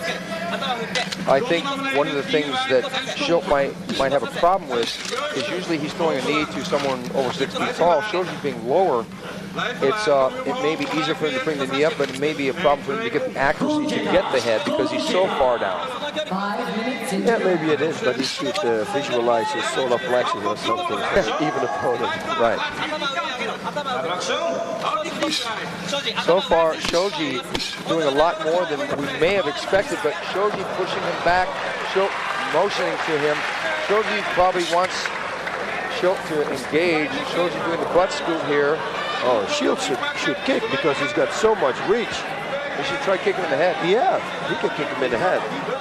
But maybe he's afraid of the leg. Okay, that's actually a good call because Shoji basically was buying time. Now we got to watch out for those knees, his boss said. If Shoji goes for a single leg, he's got to go outside his right side. There's that knee, but it misses. And Shoji trying for a body lock. There's another knee. It lands on the arms and knocks Shoji down. That is some serious power, folks. It hit Shoji on the arms and down he went. Shoji definitely outgunned standing up there. Oh yeah, like I said before, he's got very good control. He's very tall, but he's got very control over his body, which makes him a very dangerous striker. Well, this fight came as a result of 2 injuries. Originally, Igor Vovchanchin, one of the top heavyweights in the sport from Ukraine, was to fight Semmy Schilt, but he injured his shoulder, and Brad Kohler from the United States was going to fight Shoji. So those 2 gentlemen got injured on short notice, so Shoji decided to take the offer, never back down from a fight, to fight the monster in Semmy Schilt. Yeah, you know, talking about always a fighter, huh? Samurai spirit. He's got the fighter heart. I mean, step in. Igor Vovchanchin, at least he has an even weight as Semmy Schilt, a little less. And Brad Kohler would have been better for Shoji. I think Shoji looks a little confused. He's really got to... Oh, no, that was a hard left knee. Knocked Shoji down. Shoji really has got to use lateral movement when he stands up. Yeah, it's got. If I were him, I would sprint to the right and make Semmy Schilt start to turn. That's the only way he's going to be able to trap the leg. If for him to stand right in front of him like this, he can't do this. He's got to actually move fast as he can. But it looks like Shoji may be carrying a few extra pounds in this fight. Maybe he tried to bulk up. Shoji going for a back kick there, really not being effective with the kick. Yeah, the reach of Sam's arms are longer than Shoji's legs. Oh, and another knee to the head. And you see he's very accurate with those knees.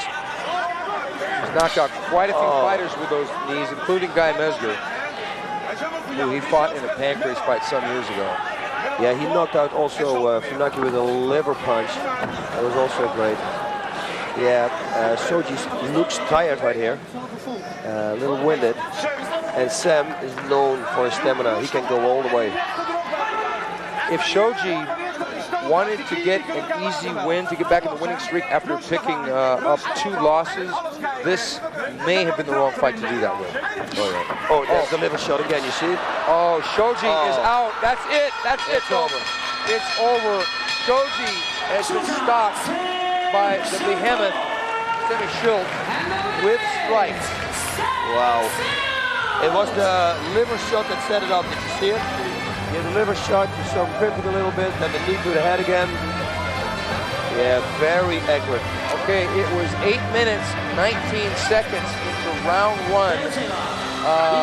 Semmy Schilt really not surprising us, because going into this fight, it would have almost taken a miracle for Shoji to be able to defeat the size of Semmy Schilt, but showing the absolute warrior courage in taking the fight at last minute because of the 2 injuries to the 2 fighters previously mentioned. There's that left hook, there's that left knee, and that's kind of what then that left hook right there again, and a left kick, and it was left, left, left, 1, 2, 3, 4, starting with the left hook to the body, left knee to the head, left hook again to the head, Shoji on the way down, and the left kick on the way down really was inconsequential. Shoji was already out.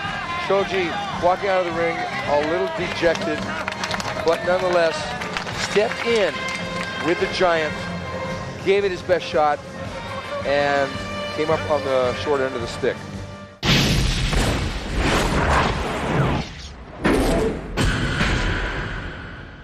11月3日のプライド17東京ドーム大会に出場が決定いたしました桜庭和志選手、バンダレーシューバ選手よりご挨拶をさせていただきます。Okay, our friend Kay Grant, the announcer extraordinaire. Vanderlei Silva. Não tem essa, vou meter porrada e vou meter local. Vou mostrar que aqui tem. Ele vai se estruturar o Brasil. Okay, Vanderlei Silva is in the ring, announcing that he will face Kazushi Sakuraba for the middleweight title, the newly created worldwide middleweight title, and it will be a revenge match for Sakuraba. Sakuraba having lost to Vanderlei earlier this year via a very, very devastating TKO on the ground, and Vanderlei giving that look, and Vanderlei looks like he's ready to go right now. Wow. And that will happen on November 3rd. November 3rd. 前回の試合ちょっと短かったので、今回はもっと長くいい試合ができればいいと思ってます。応援よろしくお願いします。And Vanderlei looking right at Sakuraba, wishing Sakuraba would catch his gaze. それでは皆さん、次回プライド17両選手の活躍にご期待ください。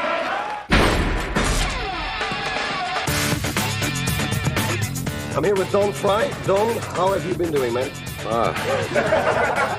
5 years. Why the comeback? Ego, just to see if I could do it again, but also for my children. I want to give them a good life, secure a future for them, let them go to college so they don't have to beat people up for a living. Okay. How do you see the fight going? Gilbert Ivel, stand-up fighter, you want to take it to the ground, or you're just going to trade shots? I don't know. I never know what I'm going to do. I just get out there and shoot from the hip. Yeah. Okay, man. Now, Don, you got a special corner. Can you introduce us? Yeah, I've got a great corner. There's Sam Sotelo. He's a corrections officer down there in Tucson, Arizona. Jeff Spencer. He's a firefighter down in Sierra Vista, Arizona. This is Denny Devine. He's my training partner. All-American, national champion in wrestling. All-around stud.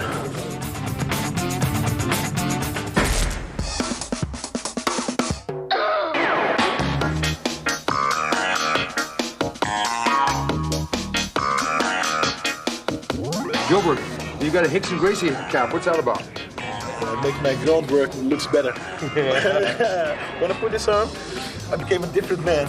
I do arm locks, arm bars. I become very good. Don Frye. Yeah. Your prediction on the fight? I think it's going to be a coward, and they're going to try to take me down. As always, all the fighters are cowards. They don't want to stand up with me. I think it's going to be do like stupid, go to the ground. Why don't they stand up with me like a real man? Fight like a real man.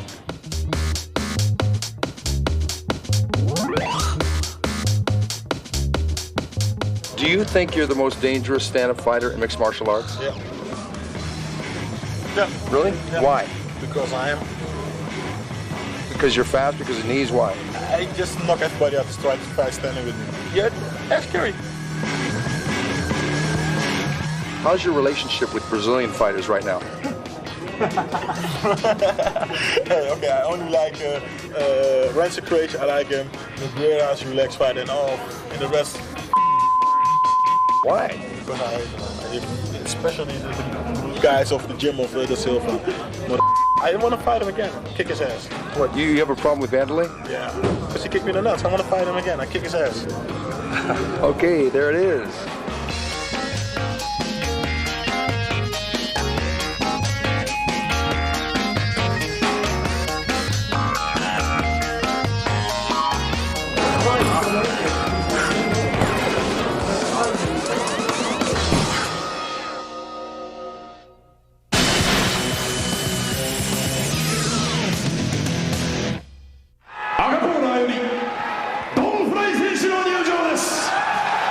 And the man that Gilbert will face, in the red corner, formerly known as the Predator, he likes to be called Don Frye now. Don Frye, ironically, was one of the first combatants in mixed martial arts to really put strikes together. Had knees, he had punches, but he may be facing the new generation of strikers of Gilbert Ivel coming out to the national anthem of the United States. Don Frye, a truly patriotic American. Now this is the kind of guy, he's like the quintessential American. You look at him, and you can almost guess he came from the USA. It's something special, man, I'm telling you. When you met him in the pre-interview fights, terrorist sucks. That's what his t-shirt said. Yeah, and never so true were those obvious words. Oh, he's quite emotional right there. Yes, he is. Don Frye did all but dedicate this fight to all the people who were injured and lost in that cowardly, devastating disaster that happened in New York and the Pentagon in the U.S. Almost 2 weeks ago. Don Frye, if anything, is so focused and emotional here. Well, welcome back, Don Frye. I was so excited when I found out Don Frye was going to fight, let alone when they found out he was going to fight Gilbert Ivel. I mean, I'm sure that the representatives over at Green Stage Entertainment knew, because I was screaming. I was saying, all right, Don Frye is back. I was so excited. I was there when he made his debut into the Ultimate Fighting Championship in Puerto Rico in 1996. And he went through a very rugged field, including stopping Gary Goodridge in the final with punches, made Gary tap out with uppercuts and knees. And now he's back. But as I said before, he was one of the original strikers in mixed martial arts, and Gilbert Ivel, being over 10 years older than Don Frye, may be the new breed of strikers. Prize 16, 第6試合を行います。青コーナー、187センチ、110キロ、Gilbert Ivel!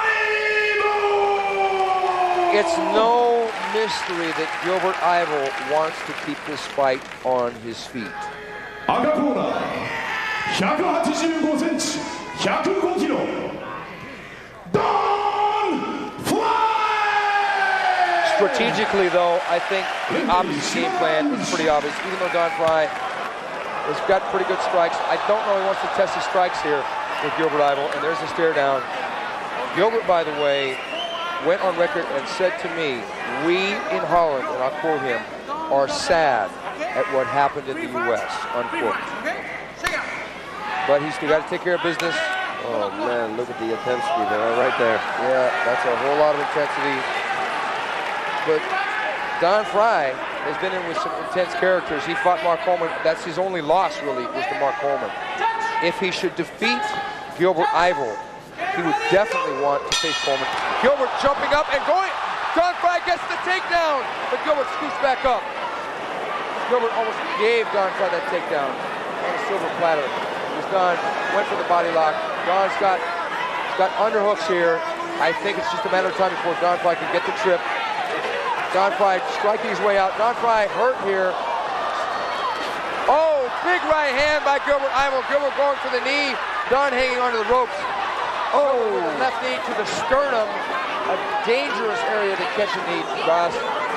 Oh my God, he got hurt with something and I couldn't see it. We saw him staggering back suddenly, and I don't know what it was. We don't go hitting the ropes here. Well, Don has got his upper thigh taped pretty heavily. He did mention something about a groin pull in the last couple of days. I don't know the extent of that injury, but nonetheless, he really wants to keep the body lock here. I don't think he should open up and strike with Gilbert. He should keep that body lock and trip and get Gilbert on the mat. You know, this is a very important thing for him here. This restart, this break is going to really hurt Don Frye. Oh. Yellow card. Gilbert getting a yellow card. What's Gilbert doing to the referee? I don't know. I don't know, he was putting his hand back or something, I don't know. They should restart it in the center in the body lock position. Don is complaining to the referee about something. Don looks like red around the eyes. I don't. Was he getting scratched in the eye? Because that wasn't from a punch. No, look at his eyes. Was he getting gouged? It looked like the doctor was examining his eyes. Well, we've been off to a blazing start here. A momentary break to determine Don Frye may have some kind of an eye injury. Oh, he may have been thumbed. Let's hope it was an unintentional thumb. We don't know. Gilbert was just trying to work position and trying to get out of the body lock. Maybe he tried a crossface, boss. Yeah, I think it was sooner. You know, when I said I saw him staggering back, I think it happened there. Yeah, right here. Let's look at the tape. Gilbert trying to crossface right there. He may have used the finger. Oh, yeah, Don shirked his head. Yeah, for sure. And I think that's where it happened. Gilbert was trying to get through. Both men had their faces locked up against each other. Gilbert was trying to get the arm in there to pry Don loose. And Don getting the eye exam there by the referee. Now, one thing Don said at the end of the interview yesterday that we did for the commentary, he said, God bless America. Get ready for a flying knee. That there will be a flying knee. You can almost bet money that that's going to happen. Don Frye really stationary. Really stationary. He's not moving around a lot. There's the flying knee. Don traps the leg. And Gilbert trying to spin out. Both men on the ground. Don shooting in high. Gilbert trying to stay up on his feet. Should both underhook, try to souffle him backwards. Don hanging onto the ropes there. Headbutting him. Looks like Don is going back to the old UFC days. Don got the arms locked. Keep this position at all costs. Keep this position. And then, Gilbert's holding on. That should be another yellow card. Don is really limping here. Maybe that Gilbert getting a yellow card. Don really limped back to that corner.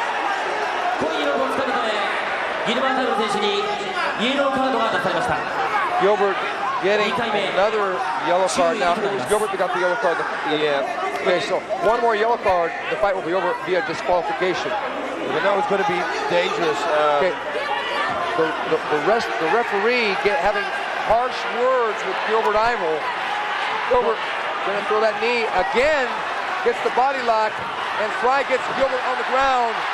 This is really getting personal here. Yep. This is not where you want to be with Don Frye in your guard. No, you don't, because Don Frye is one of the first guys who can hurt people from the guard with punches.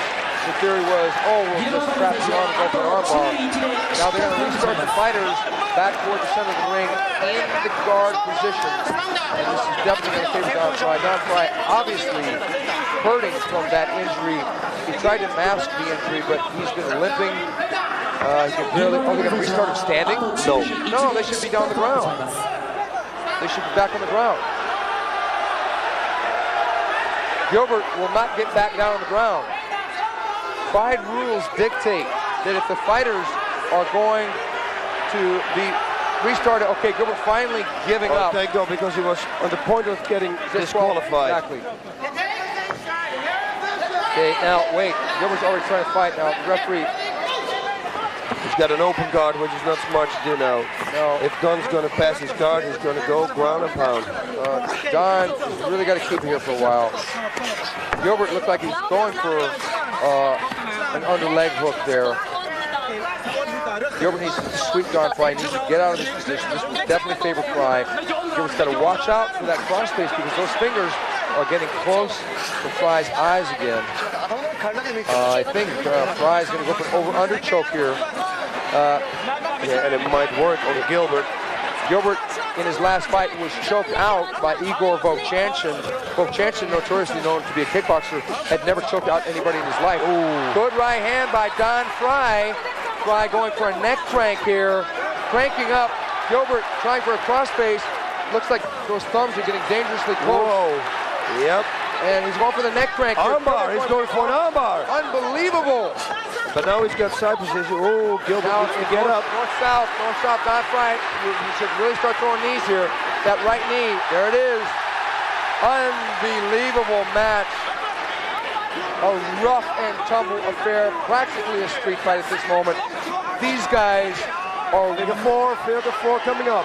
Oh, here comes the key lock. Don Frye going for the key lock in the side mount, and that is the best position to get the hold. Gilbert defending at this moment. Don Frye, the warrior, is back. Limping around nonetheless. Now almost, and he's got Gilbert mounted. Now he's going to rain strikes. This is a bad position for Gilbert. If Gilbert lets go of his hands, he's got a long first round here. Yeah, he should cross-face him, push himself away. The crowd cheering every strike from Don Frye. Don Frye hugely successful here as a pro wrestler in the New Japan wrestling outfit. A wild first round so far. Gilbert trying to buck him off unsuccessfully. Frye going for a smother here. Yeah, and it might work. He's gonna, Gilbert, beautiful reversal by Gilbert Ivel into Don Frye's guard, pounding away. Don Frye pushing Gilbert back. Looked like Gilbert was gonna jump up in the air and land on him. Gilbert trying for a roundhouse kick. Don with a single leg. Whoa. He's going for the single. Don Frye fighting his heart out here to keep this fight on the ground. The strategy against Gilbert Ivel. 5 minutes into the round. Only halfway through the round now. Well, what an intense fight. He's picking him up. And he's going for the double. He's got the double leg takedown. And they're going to restart the fighters again unless they get out of the rope on their own. And they're trying to push him out. What an absolutely outrageous affair it's been so far. Wow, what a fight. What has Don left? Because he looked very winded. He was squeezing his eyes also already early in the fight after that, when he got poked in the eye. He was squeezing his eyes like he couldn't see enough. So he definitely wants to be in this position. He can buy a little bit of energy here, catch his second win, and maybe even submit Ivel, because if Ivel doesn't know how to get out of the smother here and panics, and Ivel, if Don really brings his neck close to his shoulder, he can create suffocation. He can do this. It's not really going to be done against a great grappler, but Gilbert, as we said, is not strong in the grappling area. Yeah, that's where he only legs, but he will... Because his nose is out, he can still breathe. Yep, his nose is still out. He should simply try for a side choke or the crush, the Adam's apple crush. That will probably do the trick. Slide your left arm now over the throat of Gilbert Ivel. And then grab your other bicep. That's it. And then just bring it down like a door slamming. That's it. Got it. Okay, now they're going to restart him closer to the center. In the guard, they're not even let Gilbert stand back up because they know that he's not going to want to go back down. Yeah. Gilbert looks like he's not exactly fresh right here either. I'm sure he's spent a lot of emotion, and that may have depleted his adrenaline just a tad. Because he got emotional at the referee, was arguing with the referee. Gilbert pushing Don Frye back and getting back up, coming in with the right hook.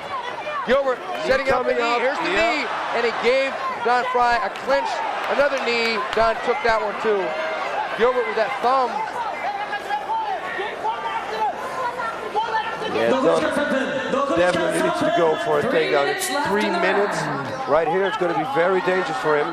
If Gilbert's going to keep holding the rope, he's going to get disqualified. Gilbert has got to let go of the ropes because Don almost had him on the deck. Almost had him on the ground. And is Gilbert putting that thumb where it shouldn't belong again? Yep. And Don Frye, okay, that's it. That's it, Gilbert lost. Gilbert Disqualification. Disqualification. Don Frye, the winner via disqualification. Don Frye has returned. He's limping back to his corner. A miraculous victory at 7 minutes, 29 seconds.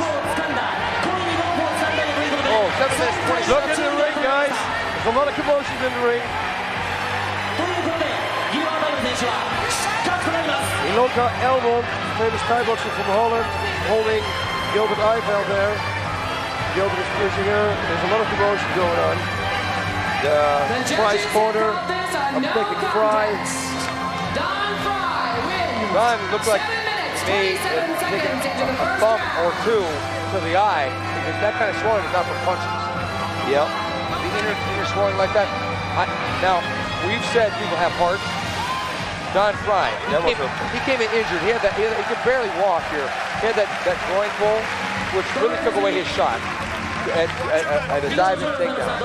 And there's Lucian Carbine congratulating Don Frye.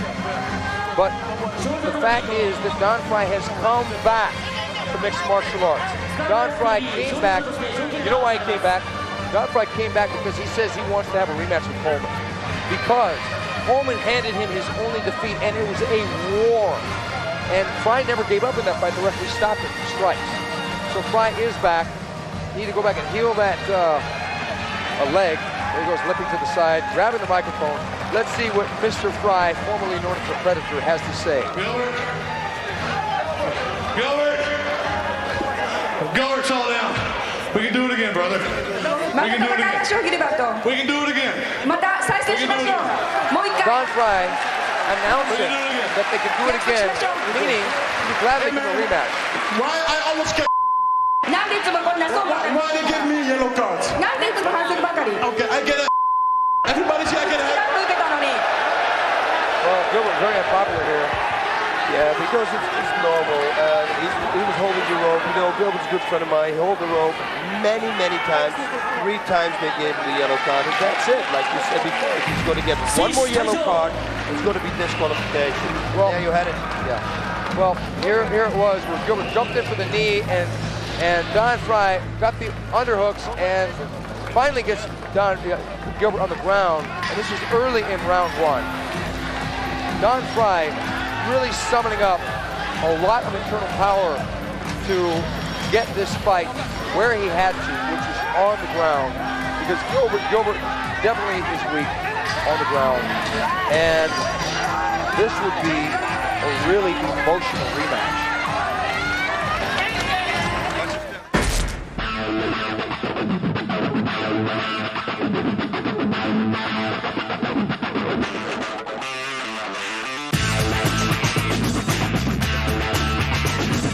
How have you been preparing for this fight? Because a few things happened. Well, you know, I'll be honest with you, my preparation didn't go as planned. You know, I'm not making any excuses, but I had hoped to go out to California and get some personal instructions from submission specialists, but I had some personal problems at home with my mother-in-law coming down with ovarian cancer, so I had to deal with that and take care of my family. But I've trained myself before. I've been around for a long time, so I'm comfortable with where I'm at. Don has been saying that he came back to mixed martial arts because of you. What do you want to say to Don? Well, I respect that. You know, it's his only loss. It was some time ago, and it's probably maybe been eating away at him. He's a fierce competitor, and he wants to avenge that loss. Hopefully, maybe he can get through tonight's fight with a win. That's very important, obviously, and I need to win also. And it looks like that'd be a great matchup here in Japan, and also the American fans would like to see something like that, and I'd be willing to do it.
Okay, in the ring, Antônio Minotauro Nogueira. And his opponent, now making it into the Osaka-jo Hall, Mark the Hammer Coleman. It's hammer time. Oh, yes it is. And Mark Coleman has got just such a long list of wrestling titles, but it's when he stepped into mixed martial arts that he really started to prove the dominance of wrestlers who can go into the guard and strike, or take you down and strike. He is the man responsible for the term ground and pound. You take an opponent to the ground and you pound them. Mark Coleman, unbelievable strong, also a lot of affected by the whole happening in New York. I hope also with his mother-in-law he had some problems, so that's a mental thing that he had. Yes, his mother-in-law was diagnosed with cancer. And he said it's okay to mention it, and he obviously has so much emotional weight on his shoulders right now. I discussed it with Mark, how there was a boxing match once between a guy named James Buster Douglas and Mike Tyson. Mike Tyson was undefeated at the time, and he was pretty much a 41-1 underdog. And Buster Douglas, his mother had just died, and his wife was diagnosed with some terminal disease. He came in and beat Mike Tyson. Yep. So Coleman and I had discussed how sometimes this can be a motivating factor.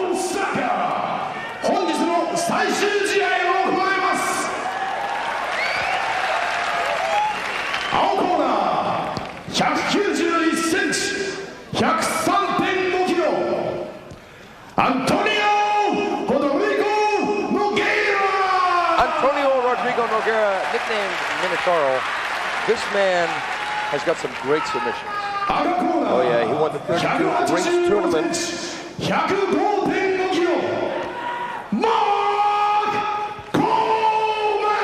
Mark the Hammer Coleman, as you were saying, Boss, he won the 32-man rings tournament. Yes, and that's preliminary submissions. He's a submission artist. Coleman gonna have a handful if this fight is gonna go to the ground. Both men weighing about 230 pounds. Nogueira, really a gentleman, a class act, coming from the Brazilian top team.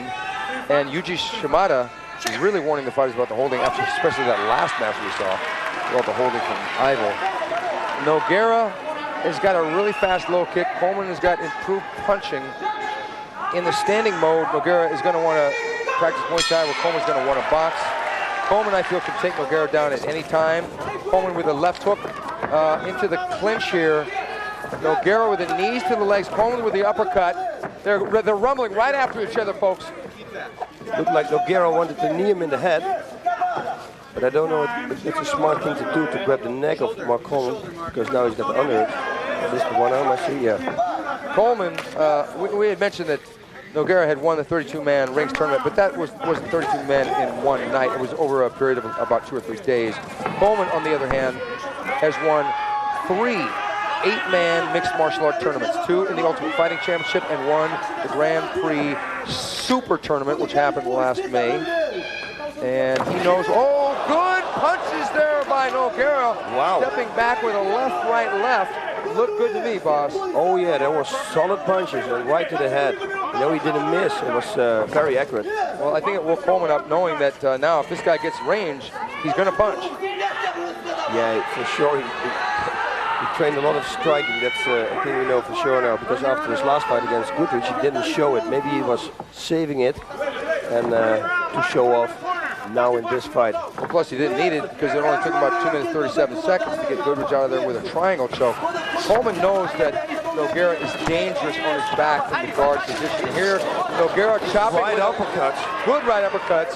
Yeah, they're hitting target. He's really good in the clinch. Coleman throwing in the right hand over the top. Coleman really needs to take this to the ground. Wow, who would have expected this? I mean, Nogueira coming out with a world of punches and Muay Thai, a good Muay Thai clinch. Coleman knows he's in a fight here. Nogueira with a low kick.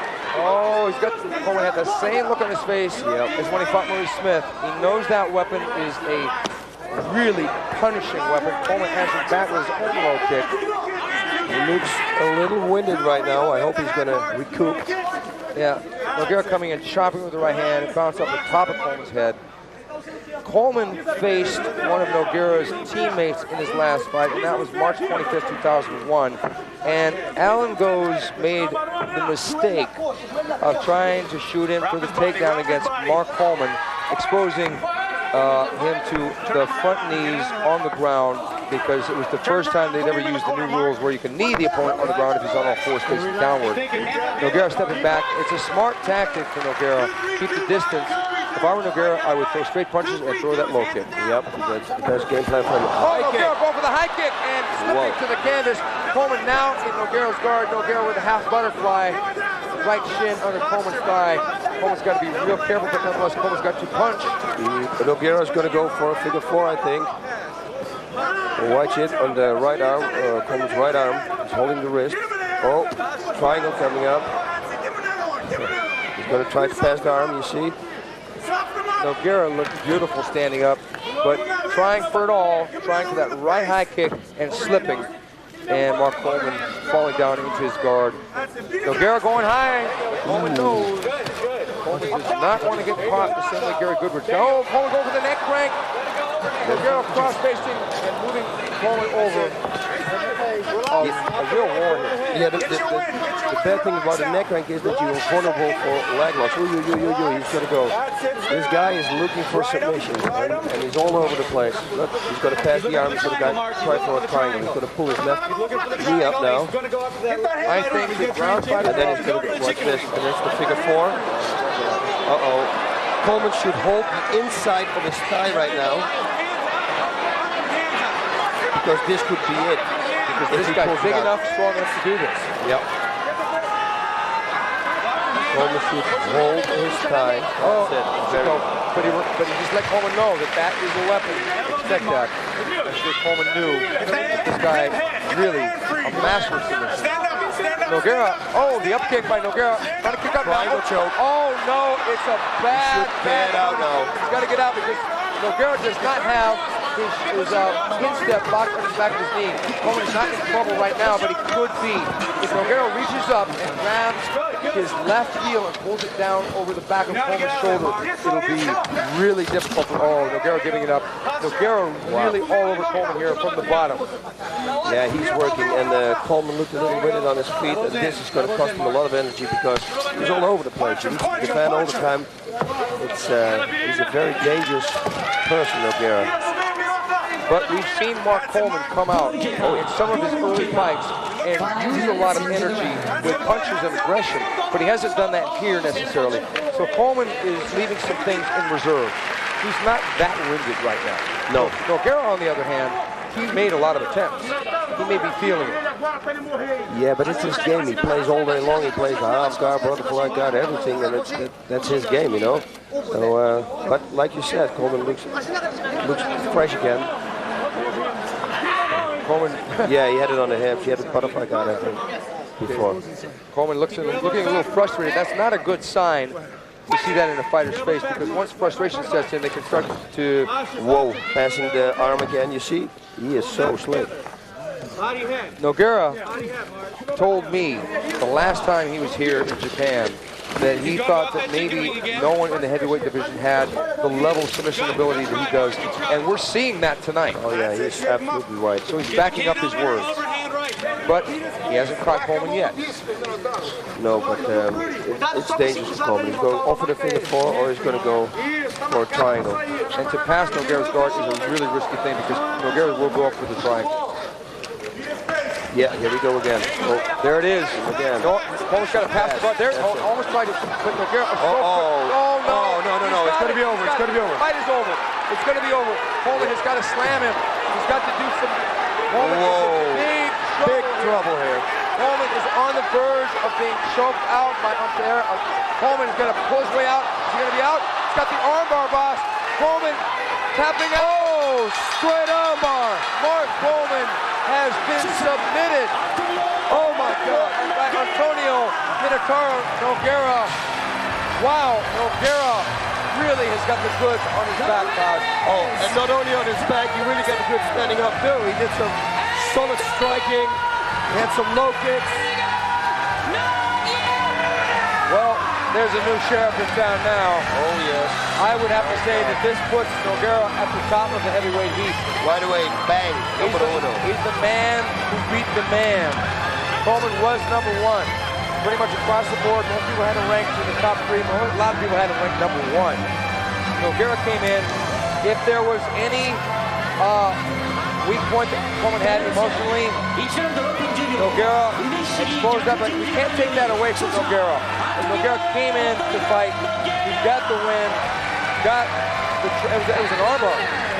It was an armbar. It started out as a triangle choke, and then slid it over to the armbar. Look at this, how beautiful it is. And also joining us right here, we've got Matt Hume, our resident judge, has joined us again. Matt, what's he doing here?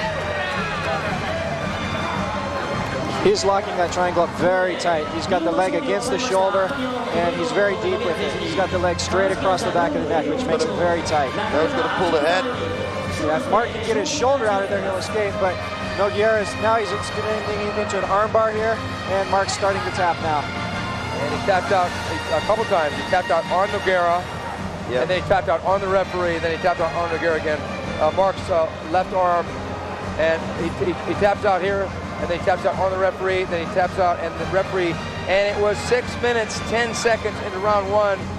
Mark Coleman falling prey to the massive jiu-jitsu skills of the new sheriff in town, Antônio Rodrigo Minotauro Nogueira. A very classy individual. Nogueira really has arrived big time on the world scene.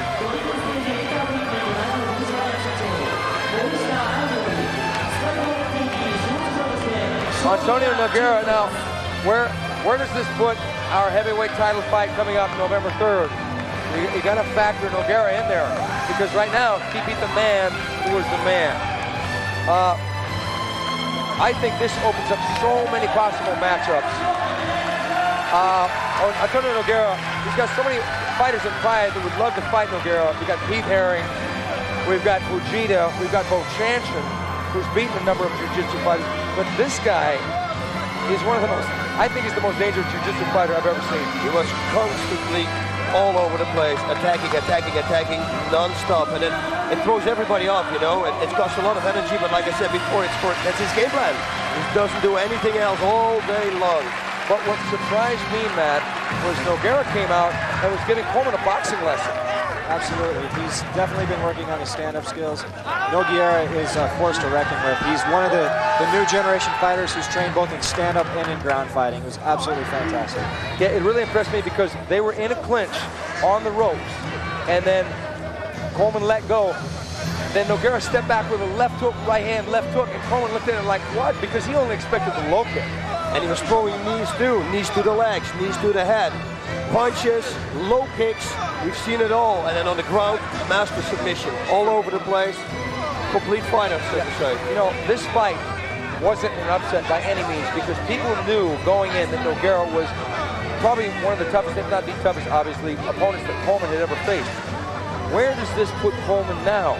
What does he do to regroup? Does he have a rematch with Don Frye?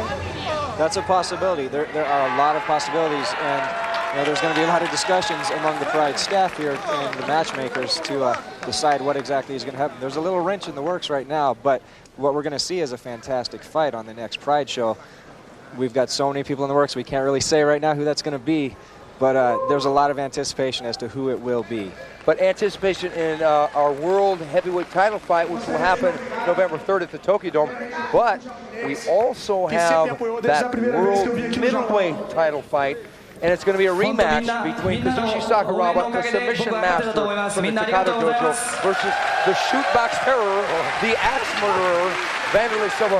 That fight, boss, is going to be a war. Oh my God, if that's going to be a little bit the same as last time, it's going to be unbelievable. But this time, Sakuraba will be adapted to the new rules. You can make a big bet on it. So if it's going to be the same thing, I don't know. I see a lot of power in Sakuraba, and I really think that he's going to go for the kill. But you know what was interesting tonight? We saw Vanderlei Silva's teammates clean house. We saw Assuerio Silva make short work of Yamamoto. We saw our new rising star in Murilo Ninja Hua, and now he made Daijiro Matsui quit. Now, we didn't expect that because we didn't think that Matsui could ever quit. Matsui is so tough, and for Matsui to quit, he really took a lot of damage, and I think Matsui is going to need to take some time and regroup now. He's had some tough fights, and he's fought some big opponents. He's gone through a lot of battles lately, and I think he needs to get his head back together before he steps in there again. Well, speaking of getting his head back together, let's hope that Guy Mezger, in his really close split decision loss to new rising star Ricardo Arona, can come back and maybe get back in the mix, because he was leading, in my opinion, in that fight, and then it went against him, no problem. But Arona, he really wants to fight the winner of Sakuraba versus Vanderlei. Yeah, I think there may be a little bit of a rivalry brewing between the Brazilian top team and the Shootbox Academy, because they had some words the other day, because evidently one of the Brazilian top team guys was helping Yamamoto train to fight against Assuerio Silva. So the two teams had some terse moments there. I think we got a rivalry brewing there. We also saw Semmy Schilt, the giant, come in and make short work of Akira Shoji. Yeah, he was all over Akira Shoji. Akira Shoji got the takedown early in the fight, but then after the stand-up, he couldn't do it again, and he was raining knees and punches, a liver shot. He was all over Akira Shoji, but Akira Shoji was there to fight. He took the fight on a short notice, and that says a lot about his personality. These fighters, the Japanese fighters, they're just all heart. They'll come in, they'll fight somebody 2 feet taller than him, you know, and Matsui has no quit in him, so for him to quit tonight, he took a lot of damage. But the thing is that Semmy Schilt is another monkey wrench in the heavyweight division. You've got a giant here who can stop someone with a front teep kick, like he did with Pete Williams in the Ultimate Fighting Championship. Absolutely. Now, we've got Coleman still hovering around the top. We've got Antônio Nogueira, who's really the man right now. We've got Semmy Schilt, but we have Don Frye is back. Don Frye in a wild, ugly fight against Gilbert Ivel. Let's not forget Heath Herring. Okay, but but Heath wasn't here tonight. We know about Heath. Let's talk about Don Frye. We'll get to Heath. Okay. Don Frye came in with an injury. It was a torn thigh muscle. He faced the most dangerous guy standing, but Gilbert really was, and he had a lot of animosity toward the rules tonight, a lot of disdain towards the referee. That was really kind of an ugly fight, boss. Yeah, I think so too. He poked his eye one time, and then he kept holding the ropes, and of course, don't fight anyone to have a stand-up fight. You want to take it to the ground. So I thought that the disqualification was a good call for the referee. I agree. Yeah, I agree too. So there you have it, folks. We got to have a shake-up in the heavyweight division. As he said before, Heath Herring waits in the wings. Does Heath Herring want a shot at Bo Jansen? Does he want a shot at Antônio Nogueira? Where will Don Frye factor in this? Will we go after revenge for Coleman, then go for the title? We're going to find out the next Pride, November 3rd at Tokyo Dome. So on behalf of our new broadcast partner, Matt Hume, Boss Rutan, El Guapo, the most handsome man in the mixed martial arts, besides me, the right side is best. I'm Stephen Quadros. I am the Fight Professor, wishing you a very happy night. Domo arigato and sayonara.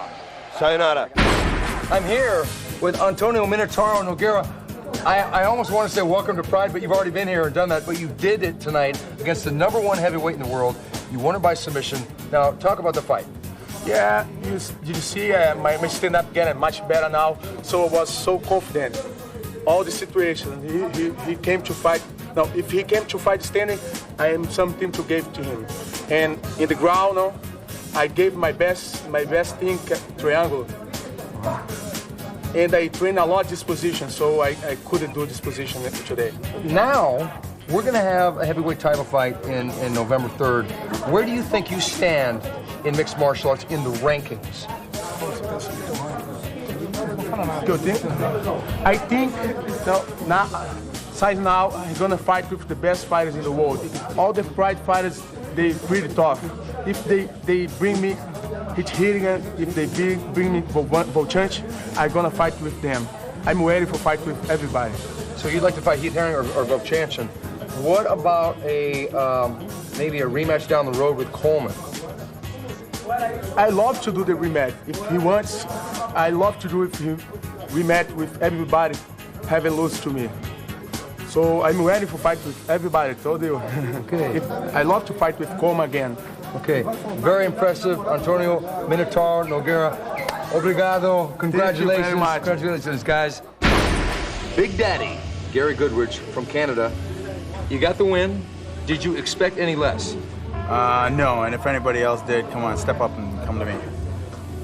I expected to win, I wanted to win, and I got to win. Explain to the American and worldwide public the Gary Goodridge phenomenon and why you are so popular. Why am I so popular here in Japan?